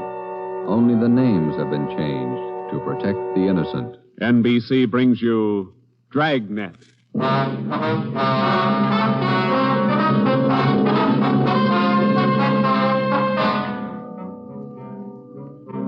You're a detective sergeant. You're assigned to robbery detail. A ruthless fiend roams the streets of your city masquerading as a police officer. For months, helpless citizens have been robbed, beaten senseless, and kidnapped. The criminal is a twisted genius, vicious, cunning. Your job is to get him. Dragnet, the documented drama of an actual crime, investigated and solved by the men who unrelentingly stand watch on the security of your home, your family, and your life. For the next 30 minutes, in cooperation with the Los Angeles Police Department, you will travel step by step on the side of the law through an actual case from official police files, from beginning to end, from crime to punishment. Dragnet is the story of your police force in action. It was Wednesday, June 4th. It was warm in Los Angeles. We were working the night watch out of robbery detail. My partner's Ben Romero. The boss is Ed Backstrand, chief of detectives. My name's Friday. I was on my way back from communications, and it was 11:13 p.m. when I got to room 27A. Robbery detail. Oh, hi, Joe. Hi, Ben. Did you get that message to call home? Yeah, bad news. What's the matter? That doggone kid of mine, chicken pox. Oh, again? Last year it was the mumps. Year before that, the measles. Every time I get set for a vacation, he decides to catch something. Well, forget it, Ben. Think what a comfort he's going to be in your old age. Go ahead, laugh. You'll find out. Yeah. How are you, Friday? Romero? Fine. What can we do for you? You don't look like you remember me. Oh, no, wait a minute. Name's Savage, isn't it? George? It's Johnny, Sergeant. Johnny Savage. Remember now? Oh, sure. Those liquor store robberies out in the Wilshire district. About 6-7 years ago, wasn't it? 10 years, Romero. You ought to remember that. You were at the trial. We testify in court every week. 10 years is a long time. It's longer in the state pen. It's a lot longer. Yeah, you cried a little at that trial, didn't you, Savage? You said we beat that confession out of you. Yeah, that's why I figured I'd drop in for a little visit. Kind of apologize to you fellas. You gave me a square deal. I guess I kind of lost my head. I figured I'd apologize. Oh, that's all right, Savage. When'd you get out? A couple of weeks ago. I did it the hard way. Served 10 flat. I don't know my day. You find a job yet? Yeah, Friday. I'm working nights. What kind of a job? Laborer in a warehouse, south end of town. Good. You decided to level? 10 years in prison's a long time. You learn a lot of things. Nights are long. You think a lot. You get things straightened out. I hope you mean that. Sure, I mean it, Friday. I've got everything straightened out. I know who my friends are, and I know who to watch out for. You sound like maybe you're on the right track. I got it figured, Romero. Not like you two fellas. You caught me red-handed, and you sent me up for 10 years. Well, you did all right, Savage. 5 armed robberies. You got off pretty easy. You got a break, Savage. Make the best of it. Sure, I'm not kicking. 10 years, a real break. That's right. Well, just dropped in for a little visit. Maybe I'll see you fellas sometime. All right, Savage? Keep your nose clean? Sure. No hard feelings. No. You just took 10 years of my life, that's all. There's no such thing as a man going through prison without changing. And Ben and I have seen him switch in both directions. Some men learn their lesson after they land behind bars, and when they're released, they turn into good citizens. Johnny Savage was sour. We made a mental note to check him out later on, and then we went down to the record bureau and pulled his coming out mug. That's about all that we had time for, because about an hour later, we started to get busy. Hot shot, Joe. Grab it. On the corner of Selma and Naples, the drugstore, 211 and probable attack. On the corner of Selma and Naples, 211 and... What you got, Joe? Selma and Naples, 211 and attack. Come on.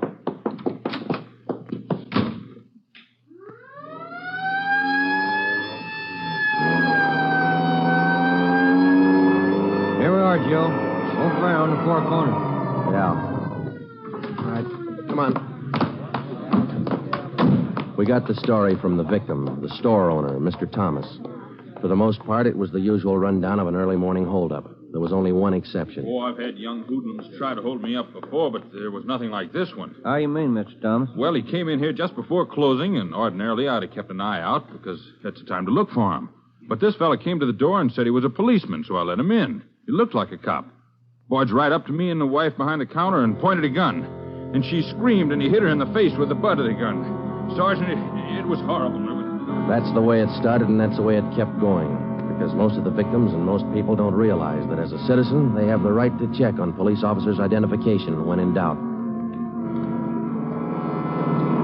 After we got the story from Mr. Thomas and checked the store in the neighborhood, Ben and I headed back for the office. Attention, all units. At the end of North Baxter Road near Hillcrest, victim of 211 and slugging. Cars 71 and 72 take the call. Code 3. Attention, all That's units. 4 blocks away from the last one. Let's roll on it, huh, Ben? Right, I'll hit the siren. You get the light. By the time Ben and I got up to the end of North Baxter, the men from car 71 were already there. The victim was telling his story. His face looked like it had been through a meat grinder. We're just shifting the car into second to make the hill when I hear this siren behind me, and I see this red light flashing in the side view mirror. Well, naturally, I pulled over to the curb, and I was just reaching for my driver's license when the cop runs up, yanks me out of the car, and starts clubbing me in the face with the butt of his gun. Did you get a look at him? Think you can describe him? No, I'm afraid not. He swung me around and kept me staring into that red light on his car all the time he was beating me. After a while, everything just went black. When I woke up, my wallet was gone, all my money's... 45 minutes later, Ben and I were interviewing the third victim, a young housewife out in the Wilshire district. Same trademark. I tried to tell him, Sergeant. I tried to tell him I didn't have any money, but he wouldn't listen. He kept holding me by the throat, beating me with his fist like he enjoyed it. Beating me. Yeah, all right, Mrs. Jameson. Could you tell us how he got in the house?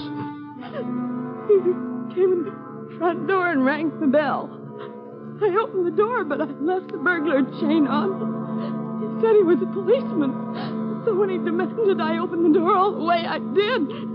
Then he grabbed me. And you can't describe the man for us, Miss Jameson?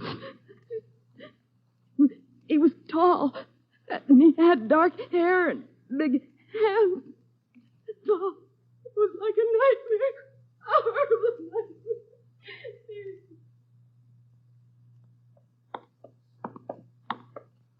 Tall, dark hair, big hands. Your guess the same as mine, Joe? Maybe. Let's wait and see. Come on, let's check with the boss. Hi, Mike. Hi.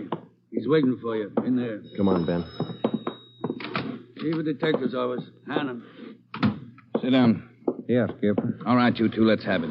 The guy with the red light? Yes, the guy with the red light posing as a policeman. Why hasn't he been picked up? You know as much about it as we do, Ed. We got our first call around midnight. He knocked over a drugstore out on Selma. He hasn't stopped working since. Didn't you get any definite lead on him? No description, no license number? Nothing. He's tall, big hands, dark hair, that's all. Fine. Either of you got any ideas? Could be anybody, Skipper, with that description. You're sure it wasn't anybody on the force? We sent all the victims down to personnel. Lowry showed him the mug book of all police officers. Wasn't one of our men. Works fast. Drugstore, a motorist, a pedestrian, a housewife out in the Wilshire district. Went right in the house after her. 4 of them, right in a row. 5. Huh? There's a 20-year-old kid in the next room. Came in just before you got here. A couple of hours ago, he was sitting in a car with his girl up in Mulholland Drive. This red light bandit comes along, slugs him, and kidnaps the girl. Kidnapped? She still missing? Not a trace. When did this happen? A couple of hours ago. They brought the kid over from Georgia Street Hospital. We can talk to him now. He's had a bad time. Right in here. Okay. Pete, we're going to have to ask you a few more questions. Oh, yeah. Okay. It feels a little better now. This is Sergeant Friday and Sergeant Romero. Hi, Pete. Hi. Can you tell us what time the trouble started? Oh, about 10:15, 10:30. Sally and I were sitting in the car talking about where we were going on our honeymoon. We're going to be married next month. And then this car pulls up behind us and starts flashing a red spotlight on us, and a guy runs over and pulls open the door. He said he was a cop. Did you get a good look at his car, Pete? I think it was a black sedan. Did you get a look at the man, Pete? No, I didn't. It was pretty dark, and he kept me staring into that red spotlight. It all happened so fast. Then he started slugging me, and I went down. What happened then? Well, the next thing I knew, Sally was screaming. He had one hand on her throat, and he had her backed up against the side of the car. He was beating her with the other hand. Some kind of a short billy club. Well, I got up and I started for him, and he slugged me again. When I came to, Sally was gone. Anybody check the area up there, Ed? Yeah, Davis and Griffin. Didn't find a thing. Oh, Sergeant, you gotta find it. You got to. I wouldn't know what to tell her folks. I wouldn't know what to say. That's all right, Pete. We'll find her. You take it easy. Got a hot shot, Ed, up on Summit Road near Westmore. A woman, unconscious. Ambulance follow-up. Possible dead body. All right, Hannon. Look after Pete here. Friday, Romero, let's go. Up ahead, Romero, to the right. Okay, Skipper. Yeah, there's the ambulance and the cruiser car. Sure a lonely-looking spot. All right, come on. Hiya, Doc. What'd you find? Hiya, fellas. Right over here. Just gonna take her in. Where'd you find her? Over there, by the side of the road. Somebody driving by saw her. They called us. Any identification? This bracelet on her wrist. To my dearest Sally and Pete. December 25th, 1947. That's a girl, all right. What are the chances, Doc? I wouldn't bet on them. Pretty bad shape. Well, have you seen enough? Yeah. Friday, Romero, call the crime lab and check the area for footprints and tire tracks. I'll ride back in the ambulance with the girl. If she regains consciousness, I want to talk to her. All right? Okay, Ed. I'll meet you in the office by 8:30. We're working straight through till we get this guy. See you at the office, Skipper.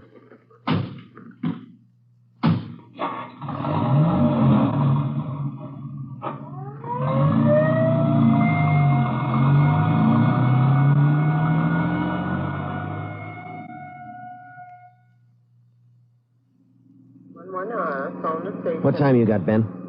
7 minutes to 4. Long night. Hey, that car up there ahead. Let's take a look at it, huh? Black sedan. Hey, look, he's flashing a red spot on that convertible. Come on.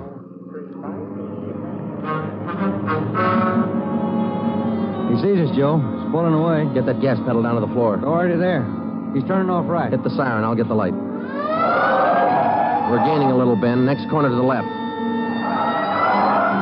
Joe, where'd he go? It's a fancy driver. Try the alley up ahead to the left. Must have turned up that cross street. Get through the alley and double back on him. Right. There he is, Ben. Look out. Watch it, Joe. Watch it. He's going to ram us.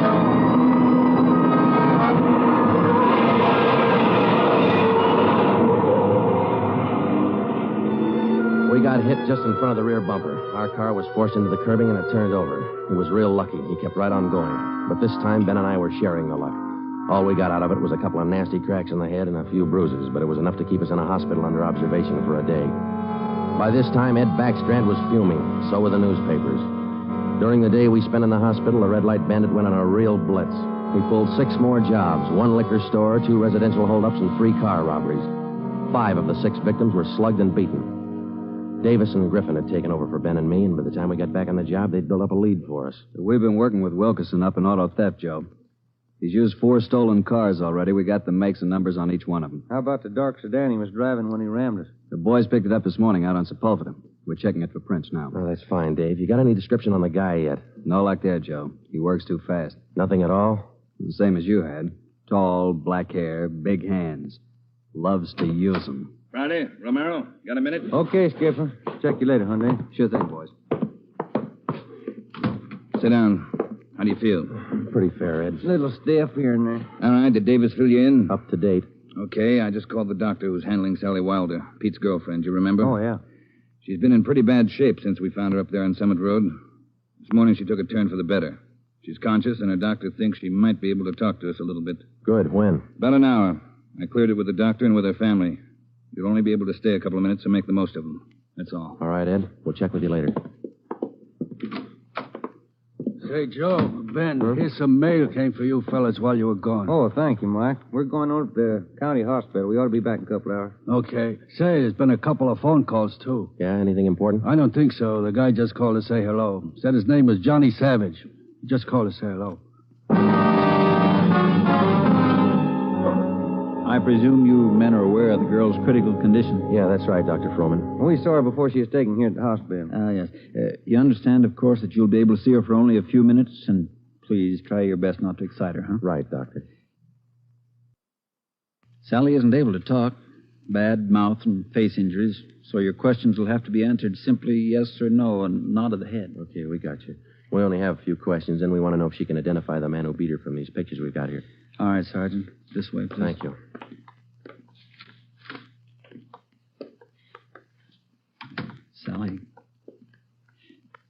Sally, these gentlemen are from the police department. They'd like to ask you a few questions. Now, there's no need to be nervous or afraid. Just simply nod your head yes or no. That's fine. All right, Sergeant. Sally, did you see the man who attacked you? Yes. She says yes. Did you get a good look at his face? You did. All right, Sally, now you can answer these 3 together. Just yes or no.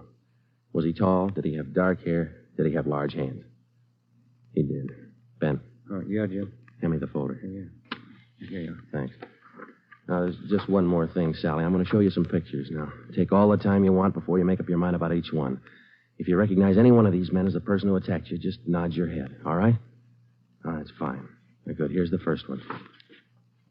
No? All right, here's the next one. No. How about this one? No? All right, here's another. Do you recognize him? This was the man? Are you sure, Sally? Thank you. That's all. Let's go. Did you find what you wanted, Sergeant? Yes, Doctor, we did.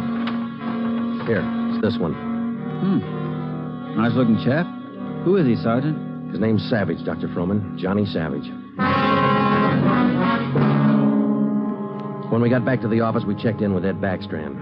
In 5 minutes, an all-points bulletin and a full description of the suspect was broadcast to every radio car, every motorcycle officer, to every sheriff and law enforcement agency in Los Angeles and Southern California. By nightfall, the manhunt was on. More than a dozen extra patrol units were called in for duty that night, and when they pulled out of the police garage, the name, the picture, and the full description of Johnny Savage was in the possession of every officer. The same for the patrolmen, whether they walked a beat downtown or out in the residential areas. The picture of Johnny Savage went with them. Everything was done that could be done. On the second night of the manhunt, far out on the edge of town, Johnny Savage, the red light bandit, got his 12th victim, a 63-year-old storekeeper. Attention, all units. 939 Markham Street, near Clark. 211 and slugging, code 3. Ambulance dispatched. All units. 939 Markham Street, near Clark.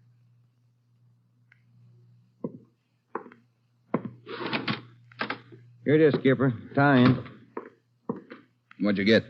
Wilkerson lifted the prints off that black sedan that rammed Joe and me. Yeah? They belong to Johnny Savage. Yeah, good. That storekeeper last night. It is Savage, all right. Victim identified him from his mug. All right. We got enough in this Savage guy to put him on ice for life. All we have to do now is to get him. Now, look, the way we figure it, Ed, this red light bandit is using stolen cars with cold plates, so there's no way of tracking down the cars at regular commercial garages. He's got to be renting private garages someplace around town. All right, let's get the neighborhood patrolman on the job. Advertise it. All over town. It's a city ordinance, isn't it? People who rent private garages are bound by law to register the car and license number with the police. Start a campaign if you want, but find those cars. Right. Yeah, wait a minute. Hello, Backstrand. Yeah? When? I see. Yeah, thanks. What is it, Ed? It was the hospital. About the girl, Sally. Sally Wilder? What about her? She died 5 minutes ago. That night, everybody went back on the job as usual. The cruiser cars, the patrolmen, the motorcycle officers, and about a dozen decoy cars. Armed policewomen riding alone in cars or parked in lonely spots with a police officer escort. Our car, 80K, was still in the garage for repairs, so they assigned us another one. And we started to make the rounds. Everything was usual. Except one thing. We weren't tracking down just a thief anymore or a sadist who liked to beat people's faces in. We were out to get a murderer. It was a perfect night for the suspect. Dark, no moon. I gave Ben 2-to-1 odds, and I put up $5 that we'd get Savage that night. I lost the $5. We cruised until 7 the next morning, but there wasn't even a nibble. We had breakfast at the Federal Cafe, a little restaurant down the street from the city hall, and it was about 8:15 when we got back to the office. We were pretty tired. Robbery detail, Romero. I would like to speak to Sergeant Friday. Just a minute. For you, Joe. Okay, thanks. Friday talking. Sergeant Friday, I want to talk to you. Well, I'm listening. Go ahead. I want to talk to you in person as soon as possible. Can't you tell me over the phone? What is it? I cannot tell you over the phone. It is very important. Can you come now? Well, now, look, mister, I'm awful sorry, but we're very busy down 554 Ramona Avenue. Can you come now? Well, what's this all about? Who is this speaking? My name is Carl Savage. My son's name is John.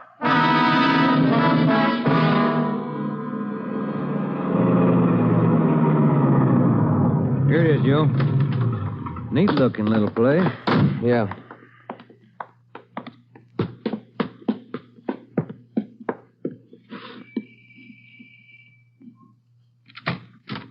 Yeah? I'm Sergeant Friday. You Mr. Savage? Yeah, come in. Okay. This is my partner, Sergeant Romero. How do you do?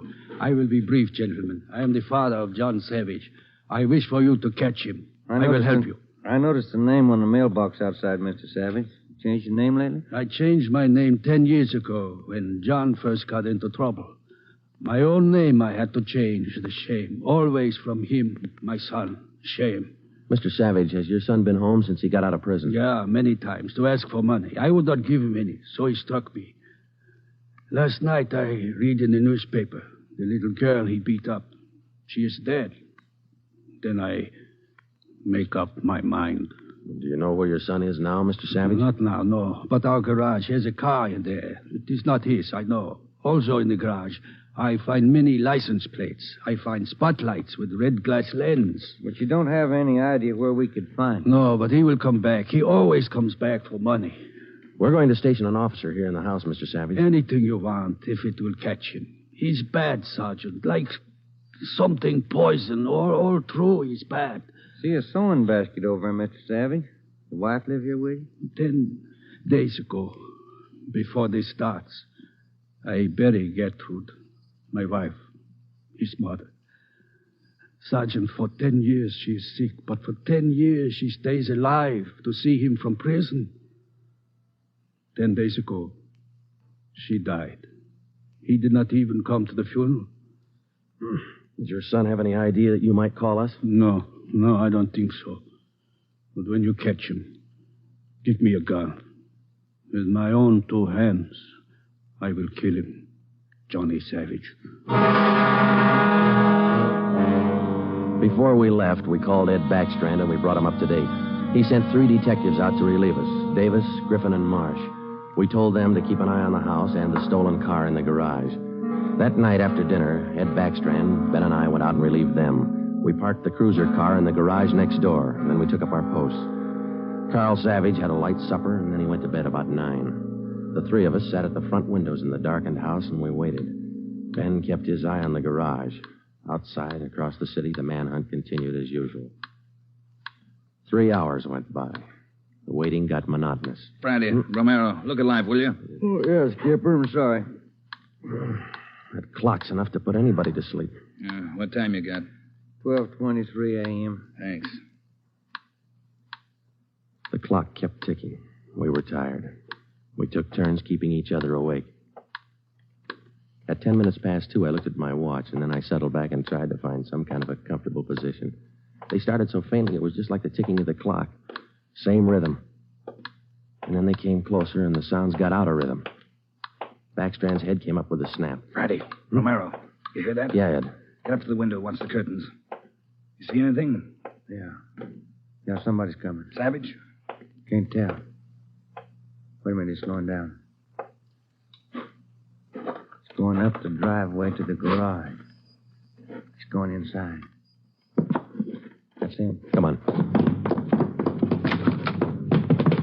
Watch it, he spotted us. He went over that fence into the yard. There he is, Friday. You hit him, Joe? Maybe. He's going for the street.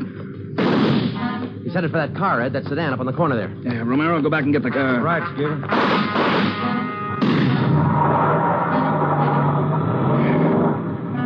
Must have parked up the block before he came around. Where's Romero? I don't know. Oh, here he comes now. All right, let's go. Get that radio on, Joe. It's already on, Ed. All right, give him a call. Any sign yet? No, nothing so far. Next corner to the right, Ben. Unit 80K to Control 4. 80K to Control 4. Control 4 to Unit 80K. Go ahead. Clear and keep frequency 4 open. This is an emergency. 80K, roger. Frequency 4, open and clear. Attention, all units on frequency 4. Stand by. 80K, go ahead. Yeah, there he is, Friday, up ahead. Dark blue sedan. Control 4. We are in pursuit of the possible red light bandit. Suspect is driving a dark blue 1949 sedan. License number in the 7 column. 61 Robert 784. Use caution. Suspect is armed. Code 3. Attention, all units. Attention, all units. Unit 80K now pursuing possible red light bandit. Suspect is driving a dark blue 1949 sedan. License number in the 7 column. 61 Robert 784. Use caution. Suspect is armed. Code 3. Your location, 80K. Control 4. We are headed east on Wilshire Boulevard, crossing La Brea. Attention, all units. Suspect is headed east on Wilshire Boulevard, crossing La Brea. Watch it, Romero. Don't lose him. I see him, Skipper. Control 4. Still pursuing red light bandit. Headed east on Wilshire, now crossing Rossmore. Attention, all units. Suspect is still headed east on Wilshire, now crossing Rossmore. Suspect is armed. Use caution. Code 3. That truck pulling out up ahead. Hit the siren, will you, Skipper? Yeah. All right, hold on. It's a tight squeeze. Gaining on Romero. A lot of traffic up ahead. He's got to slow down. Control 4. Suspect headed east on Wilshire, crossing Western Avenue, closing in. There he goes. Took a right down Sherman Alley. It's a dead end. Yeah. Control 4. Suspect turns south into Sherman Alley, closing in on suspect. Attention, all units. Suspect has turned south into Sherman Alley. Suspect is trapped. Converge on Sherman Alley. There he is, Skipper. Pulling up ahead. He's jumping out. All right, take the mic, will you, Ed? Here. Come on, Ben. I'll direct the other cars in. If you need help, holler. Right, Skipper. All right, which way to go, Ben? Down between those buildings. Come on. He's starting up the back fire escape. All right, keep him busy. All right, Savage, come on down. He wants to go to Roughwood. One more chance, Savage. Come on down. No use, Joe. He's heading up for the roof. Come on. He climbs like a monkey. Come on, let's get him. Yeah, all right. Come on. All right, here, I'll give you a hand. Here's the roof. All right, where'd he go? I don't know. Let's spread out. All right, Savage, you're through. Throw your gun out and come out with your hands up. Watch it, Joe. He's running for the edge. He's going to jump. I'll get him. All right, up. Guy back here. lousy copper, you dirty, lousy cop. I'll kill you out. You're through, Savage. You're through.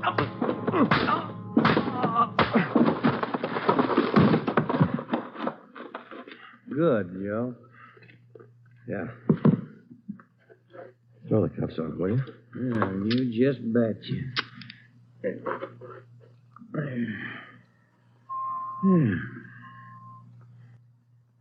You want to smoke? Yeah, I can sure use one. Thanks. Quiet up here. Yeah. I was just thinking. Well?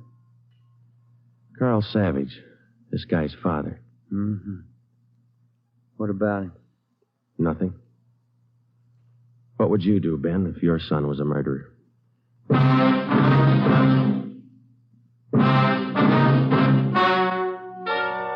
The story you have just heard is true. Only the names were changed to protect the innocent. John Savage was tried and convicted of murder in the first degree.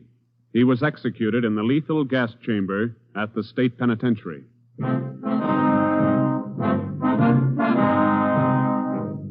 You have just heard the sixth in a new series of authentic cases from official files. Technical advice for Dragnet is furnished by the Los Angeles Police Department. Tonight's program is dedicated to Patrol Officer Robert Steele of the Montana State Highway Patrol, who on the morning of November 2nd, 1947, gave his life so that yours might be more secure.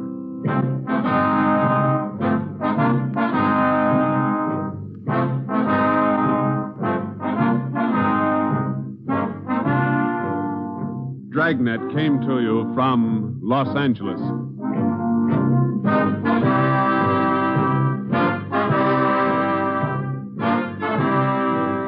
This is NBC, the national broadcasting company.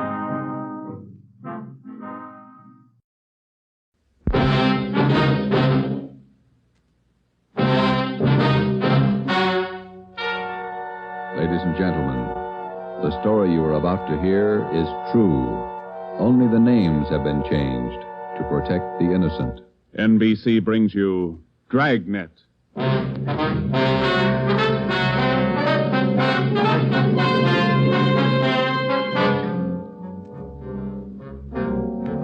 You're a detective sergeant. You've been off duty 2 hours. You receive an emergency call from the chief of detectives. An entire block in the heart of your city is threatened with complete destruction. Your job? Report at once. Dragnet, the documented drama of an actual crime, investigated and solved by the men who unrelentingly stand watch on the security of your home, your family, and your life. For the next 30 minutes, in cooperation with the Los Angeles Police Department, you will travel step by step on the side of the law through an actual case from official police files. From beginning to end, from crime to punishment, Dragnet is the story of your police force in action.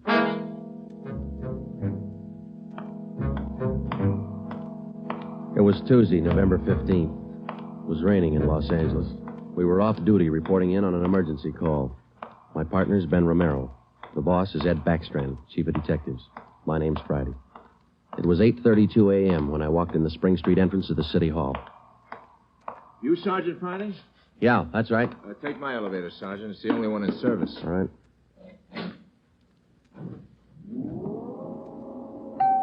I'll run you up to 16. The chief's waiting for you up there.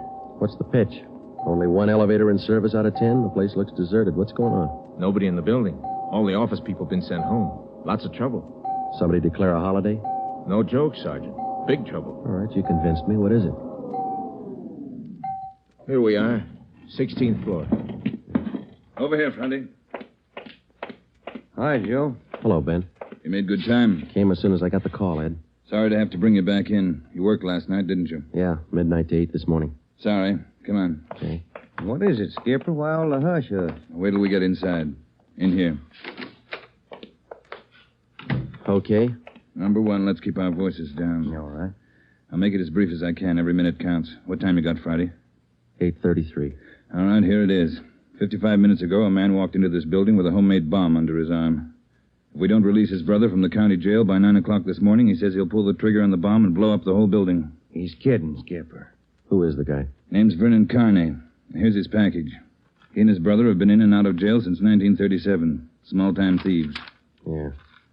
Where's the FBI kickback? We had him once before, both of them. Brother's name is Elwood, serving a year for car stripping. And this two-bit thief is sitting here in the city hall with a bomb on his lap? That's right. In the next room. What kind of a bomb is it, Ed? You think he's bluffing? Could be bluffing, but the crime lab says no. Lee Jones from the lab get a look at it? Been in there twice. One end of the box is glass. Says you can't see much without a closer look, but you can't get near the guy. What do you want us to do? It's a volunteer job. You can take it or leave it. I won't order you to do it.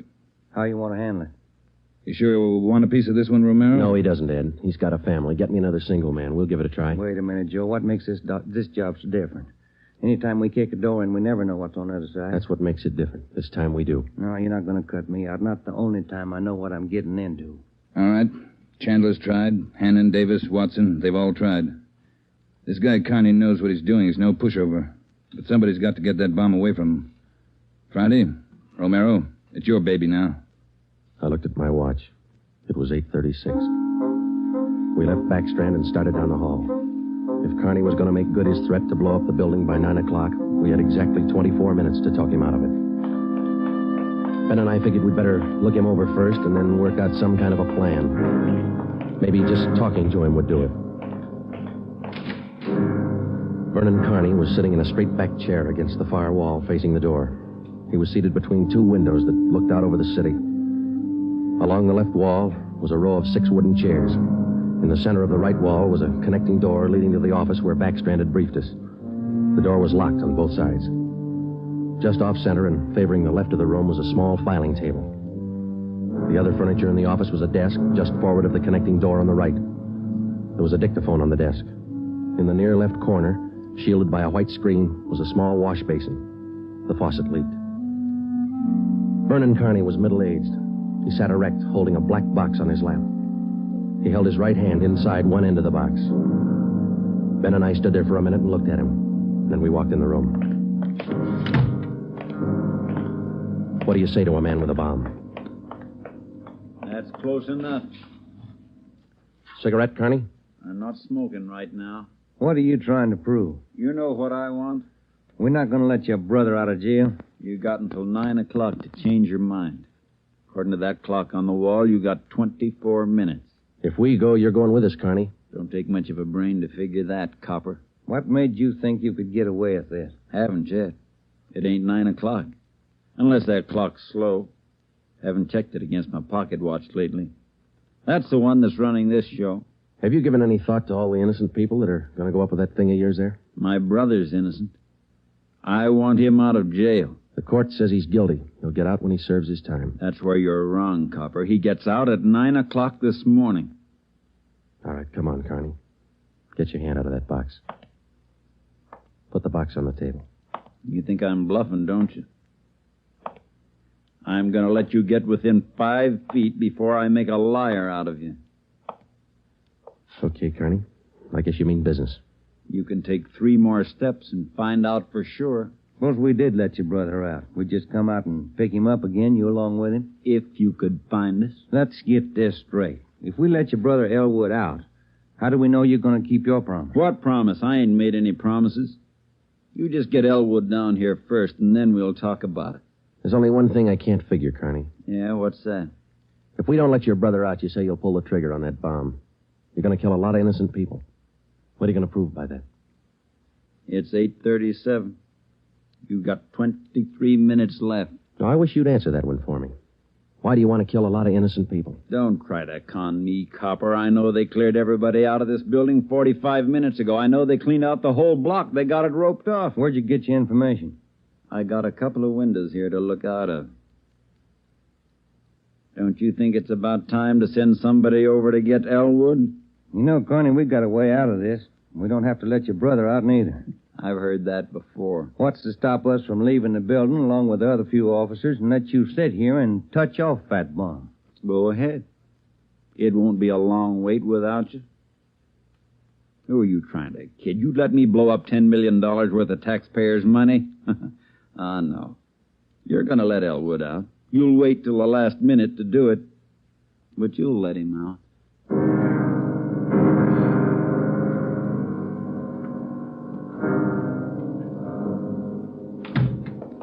Ed, I'm still not convinced Carney can back up what he says. Then why didn't you take the box away from him?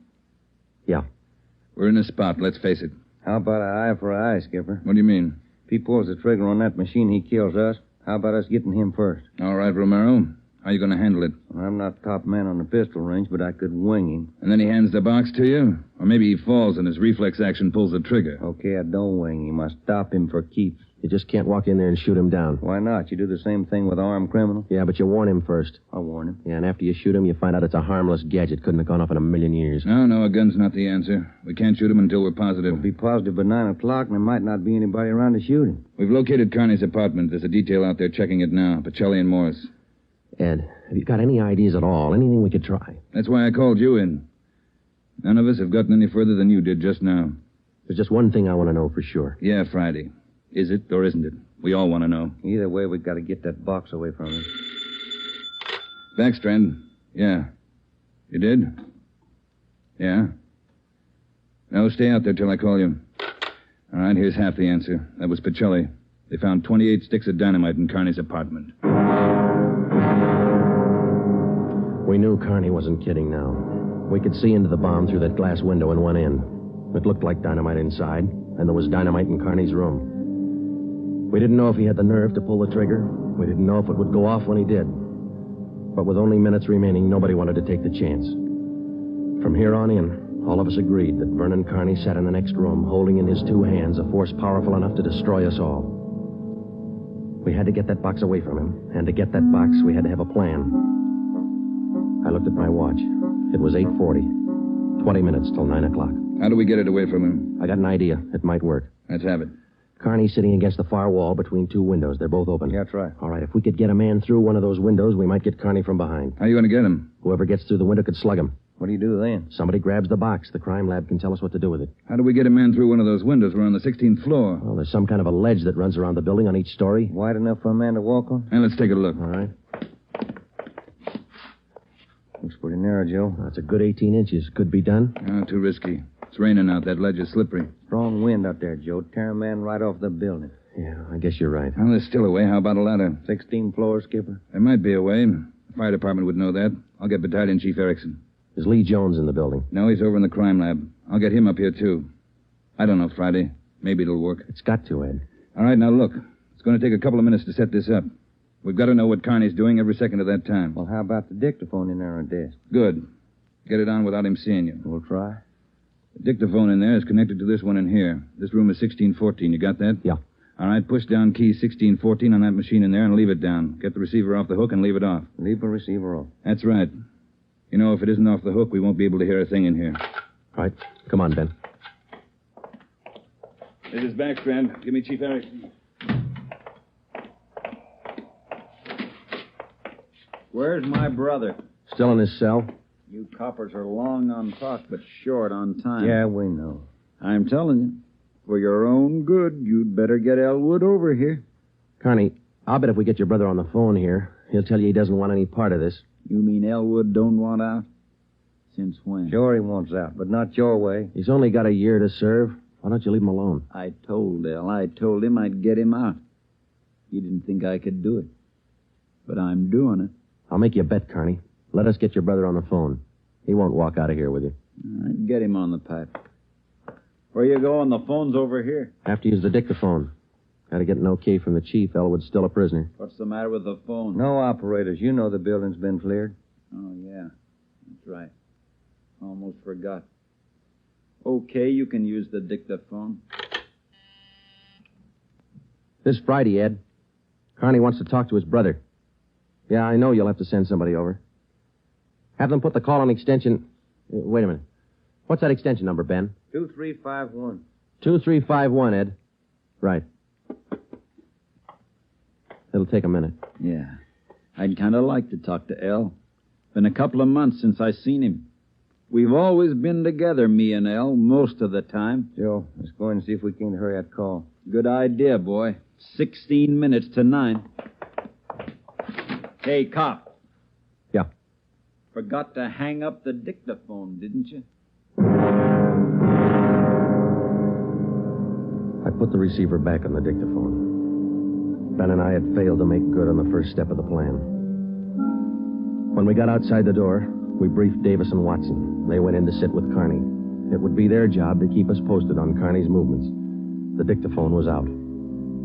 We went back into the office next door. Chief Sam Erickson of the fire department and Lieutenant Lee Jones from the crime lab were already there. We told Backstrand what happened. Would have been a help. We haven't got time to cry over it. Carney's wide awake, Skipper. He doesn't miss a thing. Backstrand told us the plan Friday. We can't run a ladder up from the street. Too high, Chief? Best we got is a 100-foot aerial. You figure 12 foot to the story, that'll take you up 96 feet, 8 floors. And we've got the latest equipment. What's the idea you had, Jones? Sam, can you get hold of a pump here in a hurry? Sure, we got a lot of scaling ladders, but you got nothing up there to hook 'em on. You figure on dropping down from the floor above? That's right, and I figure a pump here would do it. Sure it would. You could make it fast to the windowsill up there, but you got a 1.5 foot ledge in the way. No, what you want is a lifeline. You mean lower a man on a rope, Chief? Yeah, Romero. That's the quickest and the quietest. Could you rig it so one of my boys could do it? Sure, Ed. What's the risk? None if you work it right. We'll strap on a life belt. Give the man heavy leather gloves. 2 of my men will lower him down. Pick your lightest man. What do you think, Lee? That's it. What do we do with the bomb when we get it? I figure that box Connie's holding is about a foot square. Here's what I'll do.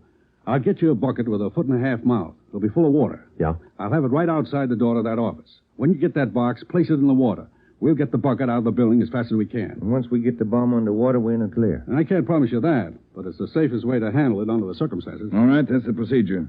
Sam, you take care of your end. Right away.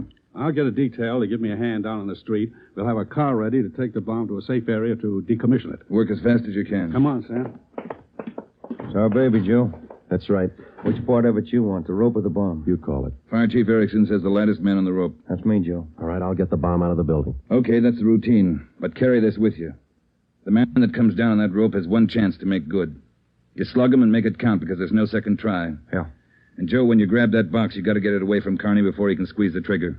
Then you got to get it down into the street. The elevator. You know how to operate it? That's pretty simple, but I'll double-check with the operator. Better do it right now. Okay. Ed, we better get Carney's brother on the phone for him. He seemed anxious. Might be a pretty good stall. All right, Romero. That's the outside phone. Get to city jail. All right, Skipper. Get going, Friday. Okay.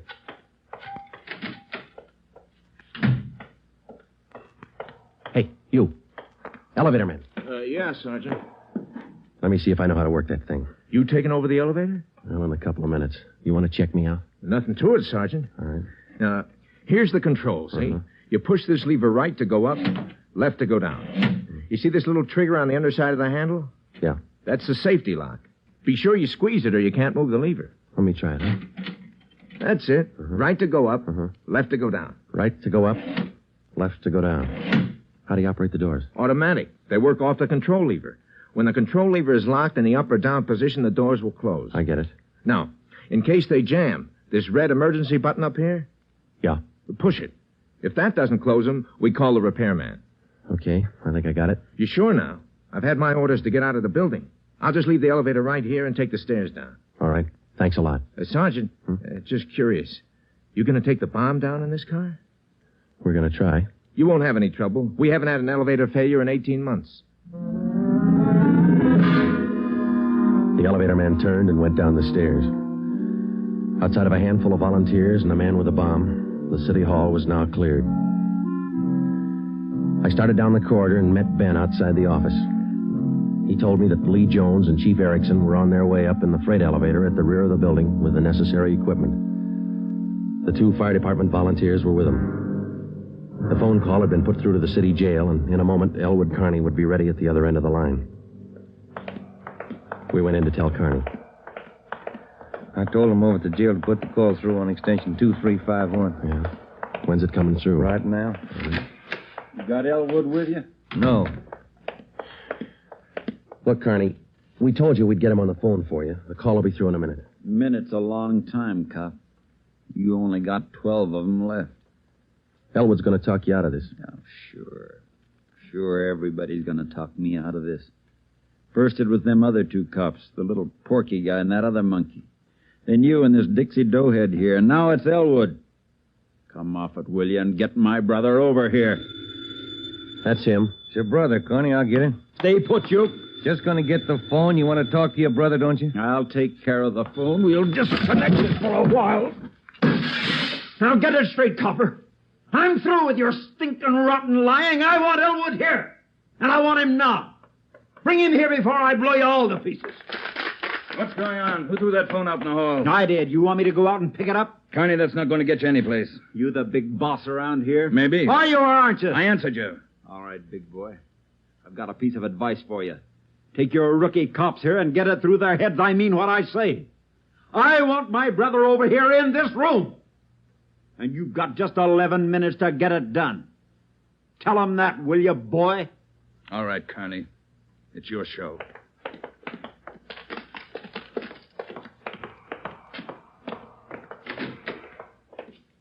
All right, we got to work fast now. Jones, everything set for you? Got the bucket with the water right here. Car's waiting down in the street. Right. Erickson, your boys ready? Upstairs, waiting. And we all know what to do. Ed, I gotta have somebody to give me a hand with Carney when he falls. I'll be in there with you Friday. Ready to go upstairs, Chief? Anytime. Oh, one thing you ought to know. What's that? Strong wind coming up. About 20 mile an hour out there right now. That going to louse us up? No, but it's going to increase the sway. Got to allow for it. How you mean? Wind's coming from the south. We'll lower you just to the right of the window. If I figure it correctly, the wind will do the rest. Bigger risk, but we don't control the weather. How you gonna do it, Ben? As soon as I get in position, I'll reach in through the window on his right. I'll use the belly. Try to catch him on the right side of his head. One good hit should put him away. Let's make it two and be sure, huh? Right. You ready, Chief? Now, let's go. Ben. Yeah? Nothing. I'll be careful. You too, huh? What's the time, Friday? 8:50. Shouldn't take more than a couple of minutes for Romero to get down to that window, unless the wind gives him trouble. Jones, no use you sticking around. I'll give Friday a hand. That's my job. We've got to keep you alive to decommission the bomb. Bum joke. See you downstairs. You ready, Ed? Yeah. Scared, Friday? Yeah. That makes us even. Come on. Ed Backstrand and I went into the next room with Vernon Carney. Our job was to keep him occupied until Ben was lowered to the windowsill from the floor above. Ben was going to make a try from the window on Carney's right. Somehow, we had to keep Carney's attention on us and away from that window. If anything went wrong and Carney got out of position, the plan would fail. If Ben was spotted, the plan would fail. If Chief Erickson didn't estimate the force of the wind correctly, the plan would fail. After Ben slugged Carney, my timing had to be perfect. If it wasn't, the plan would fail. I looked at my watch. It was 8 minutes to 9. Carney, anything we can say that'll make you change your mind? I've asked you 100 times. Now I'm ordering you. You're going to get to a phone and have somebody send Elwood over here right now. I'm through waiting. Now move. You ripped out the phone, Carney. Well, find another one. I told you I'm sick of your two-bit stalling. We've got until 9 o'clock to make up our mind about this. You had until 9. But you wouldn't do what I told you. Now I'm cutting you short. You guys have got exactly 1 minute to get a phone in this room where I can hear you call the jail and have them send Elwood over here. You said 9, Carney. All right, Joe. We'll give him what he wants. Davis, unlock the connecting door to this office. I'll get the phone, Ed. Will the cord reach? Yeah. Your brother's a prisoner. He's in our custody and he's under our protection. We can't place his life in jeopardy. Why not leave it up to Al? Here's the phone, Ed. Yeah. Kenworthy, this is Backstrand. We want Elwood Carney over here at City Hall. His brother wants to see him. Explain the situation. If he wants to come, get him over here. Leave it up to him. Room 1614. You'll have to use the freight elevator. And tell him to hurry. Yeah. Tell him to hurry. That's the only smart thing you've done today. Now, why don't you go next door and figure out another angle? We'll wait for Elwood, too. You don't think I'd let you get out now, do you? We're all going to wait right here for my brother. In case he don't show up, you're going to see me pull the plug. Just sit down. Not so close. Right where you are, sit down.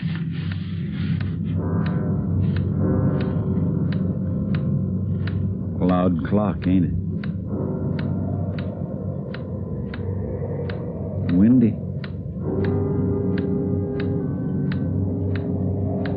Getting cold in here.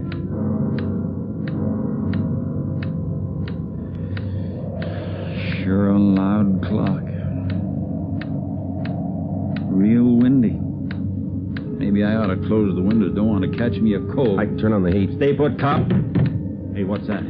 What's going on? Just the wind, Shut Tony. up! There's somebody out there. I can see his feet. You stupid cops. Pull him up! Get back there, you! Pull him up! Friday told him to pull him up. Right.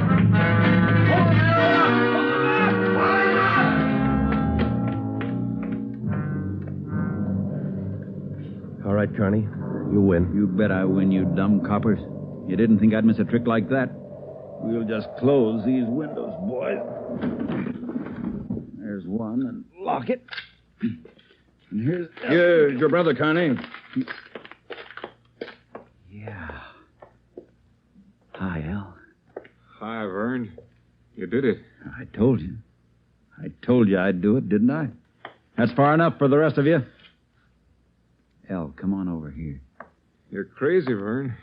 You're crazy. Yeah, that's what they've been trying to tell me. We're going home, Al. How are you going to do it? There's a million cops outside. People all over town heard about this. They're holding the crowd back. They ain't gonna stop us now, Al. You'll never make it. Either one of you. I got him this far, didn't I? We'll make it. Vern, you think we could do it? Hey, you. Yeah? You're gonna get a car ready for us, a fast one. Have it in front of the building. Move! All right, Friday, do what he tells you. Right. Hold it.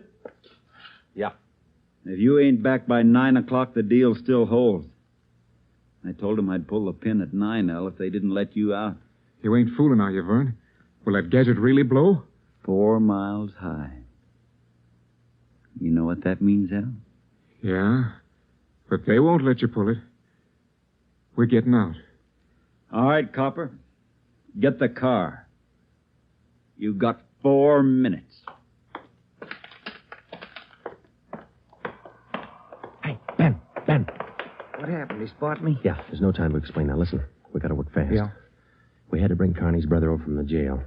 I don't think he cares if they get out or not. He just wants to use that bomb, and for some crazy reason, he's waiting until 9. How much time we got? Let me look. Less than 4 minutes. How about the ledge? You think you can do it? Strong wind. You'll have to hang on like a fly. I don't know. I can give it a try. Okay. Same plan. Every second counts. Now, I can't brief Ed. He's in the room with the guy. It's up to you and me. I'll get on the ledge from one of these offices. I hope I'll make it. If you don't, we'll know you tried. Hurry.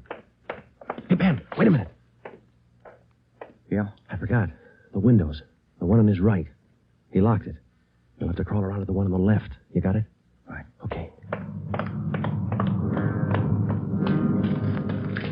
The car will be ready in 2 minutes. Out front. Fine. El and I'll just sit here and wait. Gonna be good being back together, huh, El? We always were real good together, Vern. Yeah, that's the way brothers ought to be together all the time. Together. Vern, I'd feel better with a gun. We don't need no gun, El.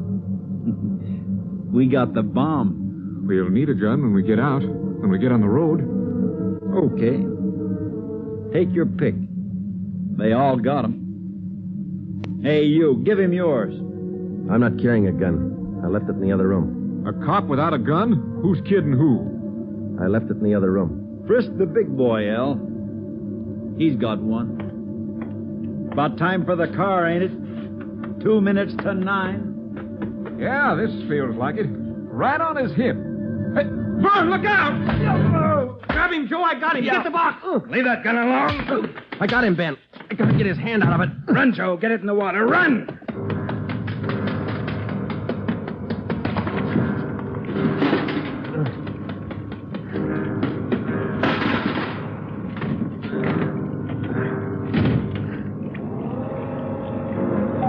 In a fast elevator, 16 floors isn't very much, but I've never shared an elevator with a live bomb. It seemed like minutes between floors. I kept watching the bucket. The bomb was completely underwater. A small stream of bubbles was hissing to the surface. I waited.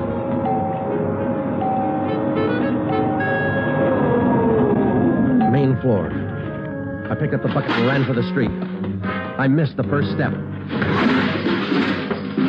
I fell forward. The bucket spun out of my hand. I sprawled flat on the sidewalk.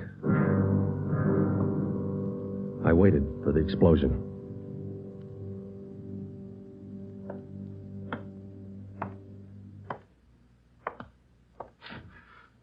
It didn't go off Friday. I gave it a good chance, Lee. It was all there. Look, at least a dozen sticks of dynamite. Snyder, bring that over here. Here you are, Lieutenant. Thanks. Here's why it didn't go off. Had it rigged for a hard trigger pull. Would have taken a good yank to set this one off. Yeah. Hi, Joe. Hi, Ben. Clumsy.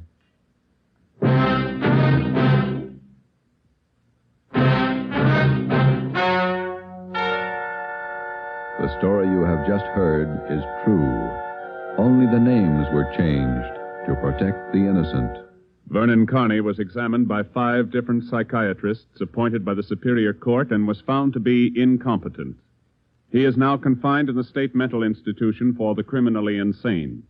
Elwood Carney is now serving the balance of his sentence with no time off for good behavior. You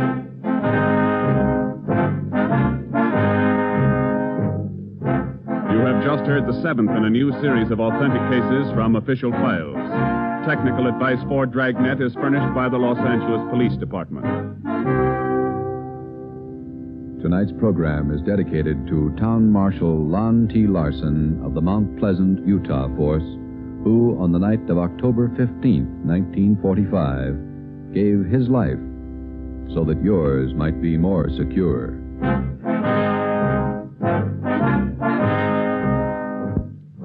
Dragnet came to you from Los Angeles.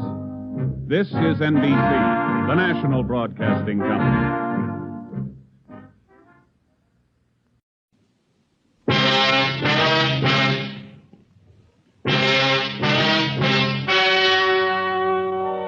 The story you are about to hear is true. Only the names have been changed to protect the innocent. Fatima Cigarettes, best of all long cigarettes, brings you Dragnet.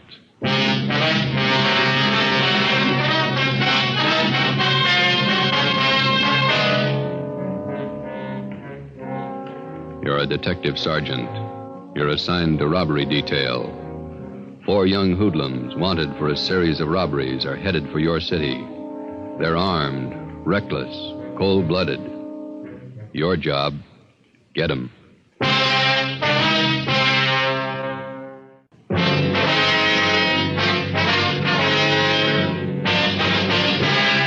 Dragnet, the documented drama of an actual crime. For the next 30 minutes, in cooperation with the Los Angeles Police Department, you will travel step by step on the side of the law through an actual case from official police files. From beginning to end, from crime to punishment, Dragnet is the story of your police force in action. It was Friday, December 10th. It was cold in Los Angeles. We were working the day watch out of robbery detail. My partner's Ben Romero. The boss is Thad Brown, chief of detectives. My name's Friday. It was 7:55 a.m. when I got to room 27A, robbery detail. Morning. Hi, Joe. Morning. Hi, Joe. Cold out, isn't it? Frank, what are you doing here this early? Can't you sleep? I'm waiting for something. Special delivery letter from my brother. One up in Frisco with the police department? Yeah. Only up there they don't like it when you call it Frisco. Yeah. He's in robbery detail. Called him last night. All 3 kids had their tonsils out the same day. Thought it'd be nice to call, see how they were. All 3 at once. Yeah. Tonsils are nothing these days. How'd they make out? Good. They're home already. What's the letter got to do with it? Oh, well, my brother told me he was sending down some dope on 4 pretty rough characters. Thinks they're headed our way, sending mugshots, too. You and your brother running a detective agency on the side? It's a little irregular. The official correspondence will come a little later. What do you know about the guys? Almost killed a man. I didn't get any details. It's all in the letter. Ought to be here any minute. Mailed it at noon yesterday. How come you moved down here with your family, Frank? Don't you like it up north? Well, like L.A. better. More elbow room. Here you live in a house and lot, not just an apartment. I get it. Robbery, Friday. This is Wilson. Don't family shop, is that, Joe? Yeah, I think so. Hold it, will you? Tony here? Huh? Oh, I didn't see you behind that paper. For me? Yeah, he's here. Well, if he's not busy, ask him to come over to auto theft. Especially a couple of Mexican girls who can't speak English. Well, I guess we can spare him for a while. I'll tell him. What's up? Well, that's Wilson in auto detail. He'd like you to go over and act as interpreter for a couple of Mexican girls. Are they pretty? You're not going down there to marry him. I'll bet you wow I'm at parties. Yes. Nothing much doing. Slow day. They don't come often enough for me. If they did, we'd be out of a job.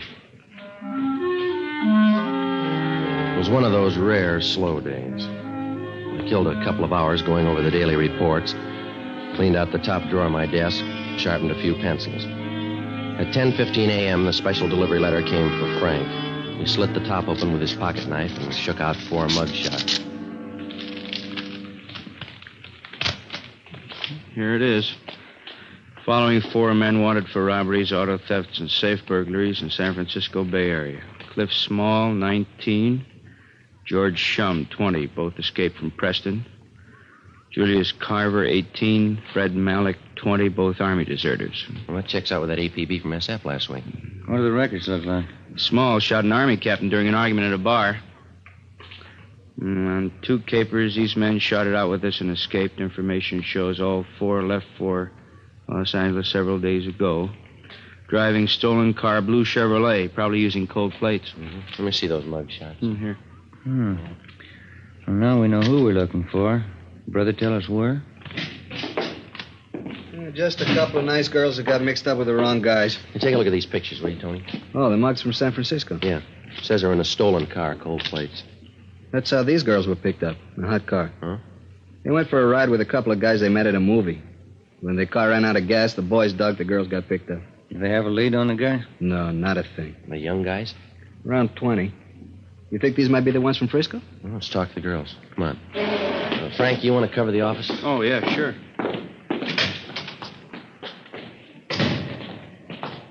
Do they speak English at all? Not enough to make sense.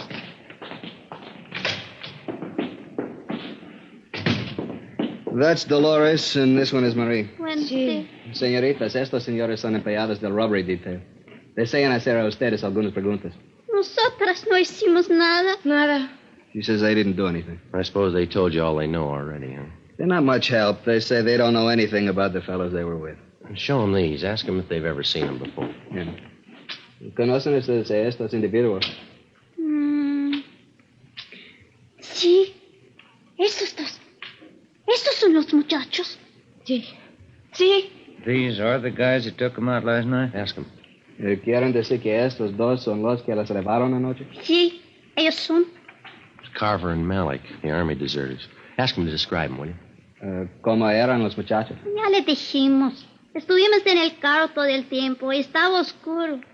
Pero parecían muy guapos y hablaban bien. She says they sat in the car all the time. It was dark. But they looked very handsome and they talked nice. Where did the fellas pick them up? They told me in front of the Jubilee Theater, 2nd and Broadway. Yeah. And then what? The girls couldn't understand English, but they understood when the boys motioned them to hop in. Yeah. ¿Han aceptado ustedes paseos con extraños antes? Por supuesto que no. María creo haberlos visto en la iglesia el domingo. She says no. Marie thought she recognized them from church Sunday. Pero estaba equivocada. But she was mistaken. Must have been some date. The boys couldn't talk Spanish and the girls couldn't talk English. Where'd they go on this ride, Tony? They don't know the streets. They just know they got to the beach, and then they turned around and were about halfway back when the car ran out of gas. Mm-hmm. Ask them again. See if you can get Marie here to talk. María. Sí. ¿Qué camino tomaron para ir a la playa? Yo no sé. Ay, María. Primero, paramos cerca de un hotelito. Esperamos mientras los muchachos llevaron a un perito y lo dejaron en su cuarto. She doesn't know, but she remembers they stopped near a little hotel. The girls waited while the boys took a little puppy out of their car and put it in their room. A puppy? Well, if they don't know where the hotel was, maybe they can tell us what it was near. ¿Qué edificios había cerca del hotel? En la esquina había una estación de gasolina. Yeah, she says there was a gas station on the corner. What else? ¿Qué más? Del otro lado de los rieles había 2 o 3 garajes. 2 o 3? Creo que sí, 2 o 3. She says across the car tracks there were 2 or 3 big garages. Yeah. Hmm. Could be in the Westlake district. Lots of garages and second-rate hotels around there. Or East 1st Street? Maybe Grand Avenue and Pico. Pico. Ahora me acuerdo. Esa calle era Pico. We took the girls with us and drove out to Grand and Pico, and then up and down Pico slow until the girls pointed out a hotel just south of Flower. They weren't sure. Ben and I got out. We walked up to the hotel desk. The clerk was just starting to vacuum. We're looking for Julius Carver and Fred Malik. Are they staying here? What's the names? Can't hear you over the vacuum. Julius Carver and Fred Malik? Nope, not here. Police officers. We take a look at these pictures? Well, it could have been 2 of the boys who checked out this morning, but they didn't look as tough as this. How many were there? 4.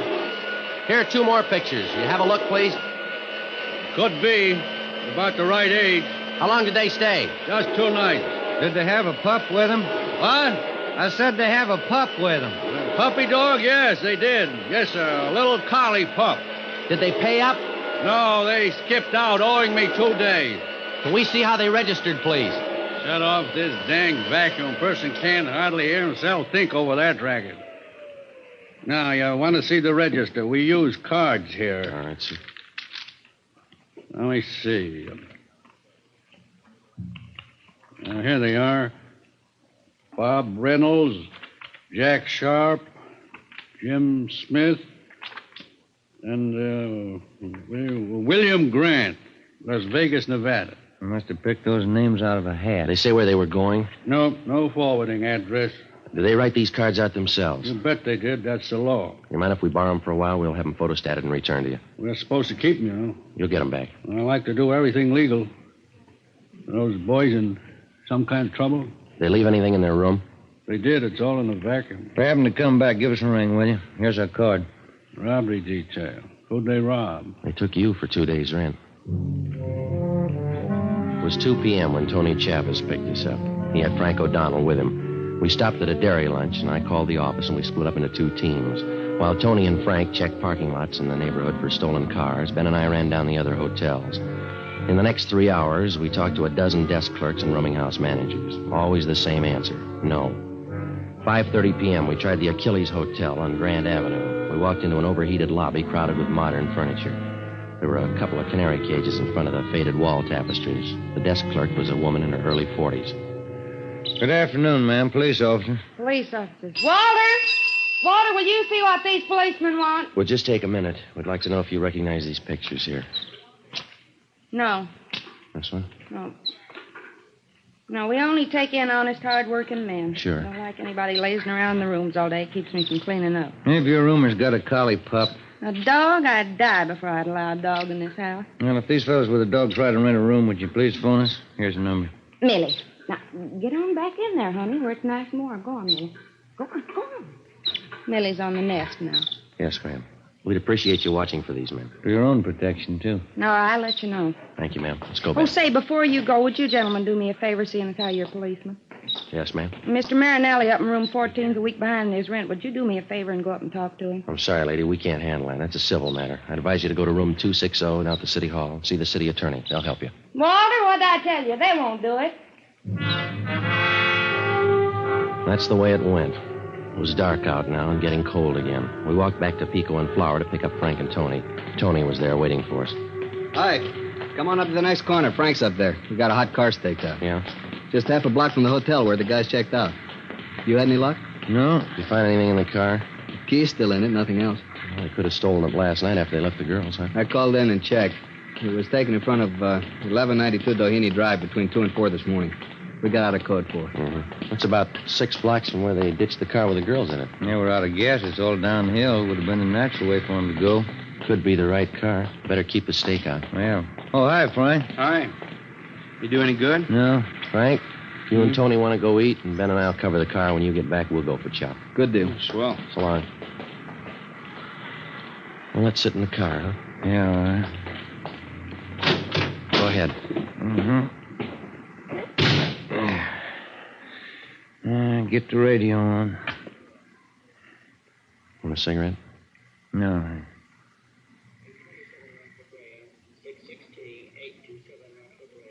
What do you think? I don't know. Maybe it's the same guys, maybe not. Same neighborhood. A couple of things might tie in. I can't be sure. We're really making headway. About all we know is they're in town. Yeah, and it's a good-sized town. Right now, it's the biggest in the world. 7 p.m. We knew the 4 gunmen were in town. We knew they'd been seen. We figured there was no reason for them to skip town until they pulled a job or heard that we were looking for them. Time was in their favor. Time to rob, time to kill, time to get away. The check on the hotels continued. We left Frank O'Donnell and Tony Chavez on the stakeout, and Ben and I picked up the hotel routine. One place after another. 8:30 p.m. We walked down a long, narrow lobby to a little bald-headed man at the desk. He was wearing glasses and reading a magazine called Astrology. When we walked in, he tried to hide the bottle. Police officer. Oh, would you take a look at these pictures, please? What for? See if you can identify them. No, they don't look familiar to me. They may be carrying a collie pup. Collie pup? Let me see those pictures again. All right. They look familiar now? They had a pup with them, all right. Yes, I think so. I study faces. Yes, the same. Are they here? I don't know. Mean they're out for the evening? I don't know. Are they registered here?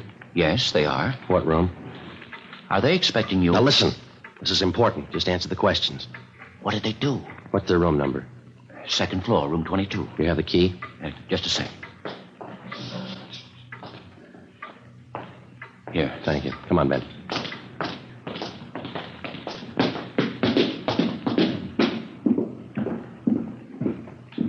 Cover me, huh? Yeah. 22.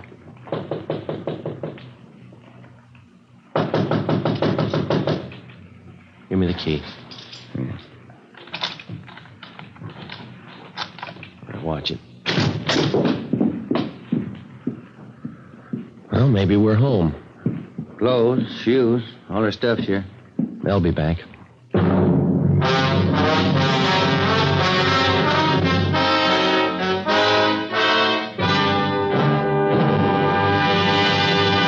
You are listening to Dragnet for the step-by-step solution to an actual police case. In the files of the Los Angeles Police Department, there are countless case histories that never got space in the daily newspapers. The case of Cliff Small, George Shum, Julius Carver, and Fred Malik was one of these. 4 young hoodlums wanted for a series of robberies and petty burglaries. These men were armed, and they'd shown that they wouldn't hesitate to shoot. By comparison with the sensational crime headline, the news value of this story rated an inch of type on the 4th page of the 2nd section. Yet the line separating these 4 young thieves from banner headlines and back-page space is much thinner than the average citizen realizes. The danger in a criminal case isn't always determined by the space allotted to it in the newspapers. Many a peace officer's name has appeared in the obituary column of the same newspaper that allotted 1 inch of back-page space to the crime story that was considered unimportant. I phoned the office and asked for 2 men to cover the stolen car. As soon as the replacements arrived, Frank O'Donnell and Tony Chavez left the stakeout on the stolen car and joined us at the hotel. It was 8:55 p.m. When are they due back? Any idea? No, sir. I told these other officers.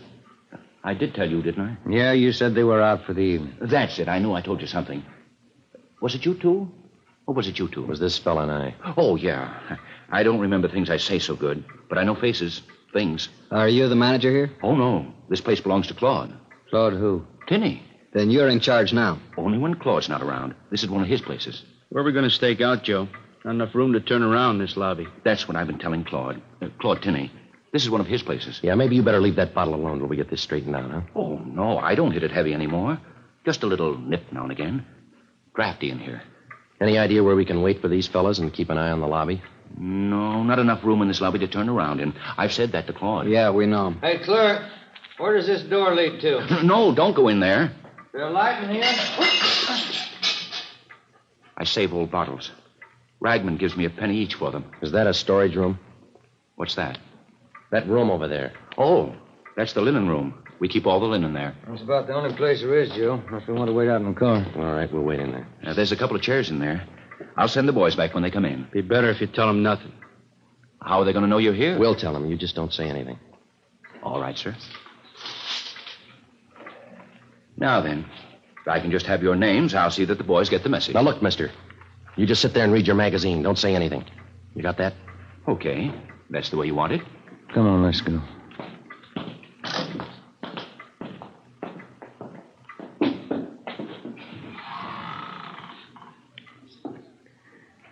What's that smell in here?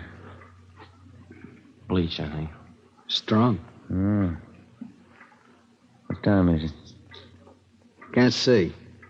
Frank, you got a luminous watch. 9:28. Evening, Mac. Good evening, Mr. Sweeney. Give me an 8 o'clock call. Yes, sir. Night. Good night.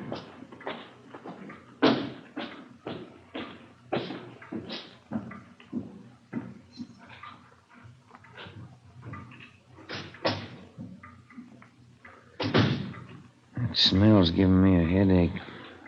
Air's bad in here. Yeah.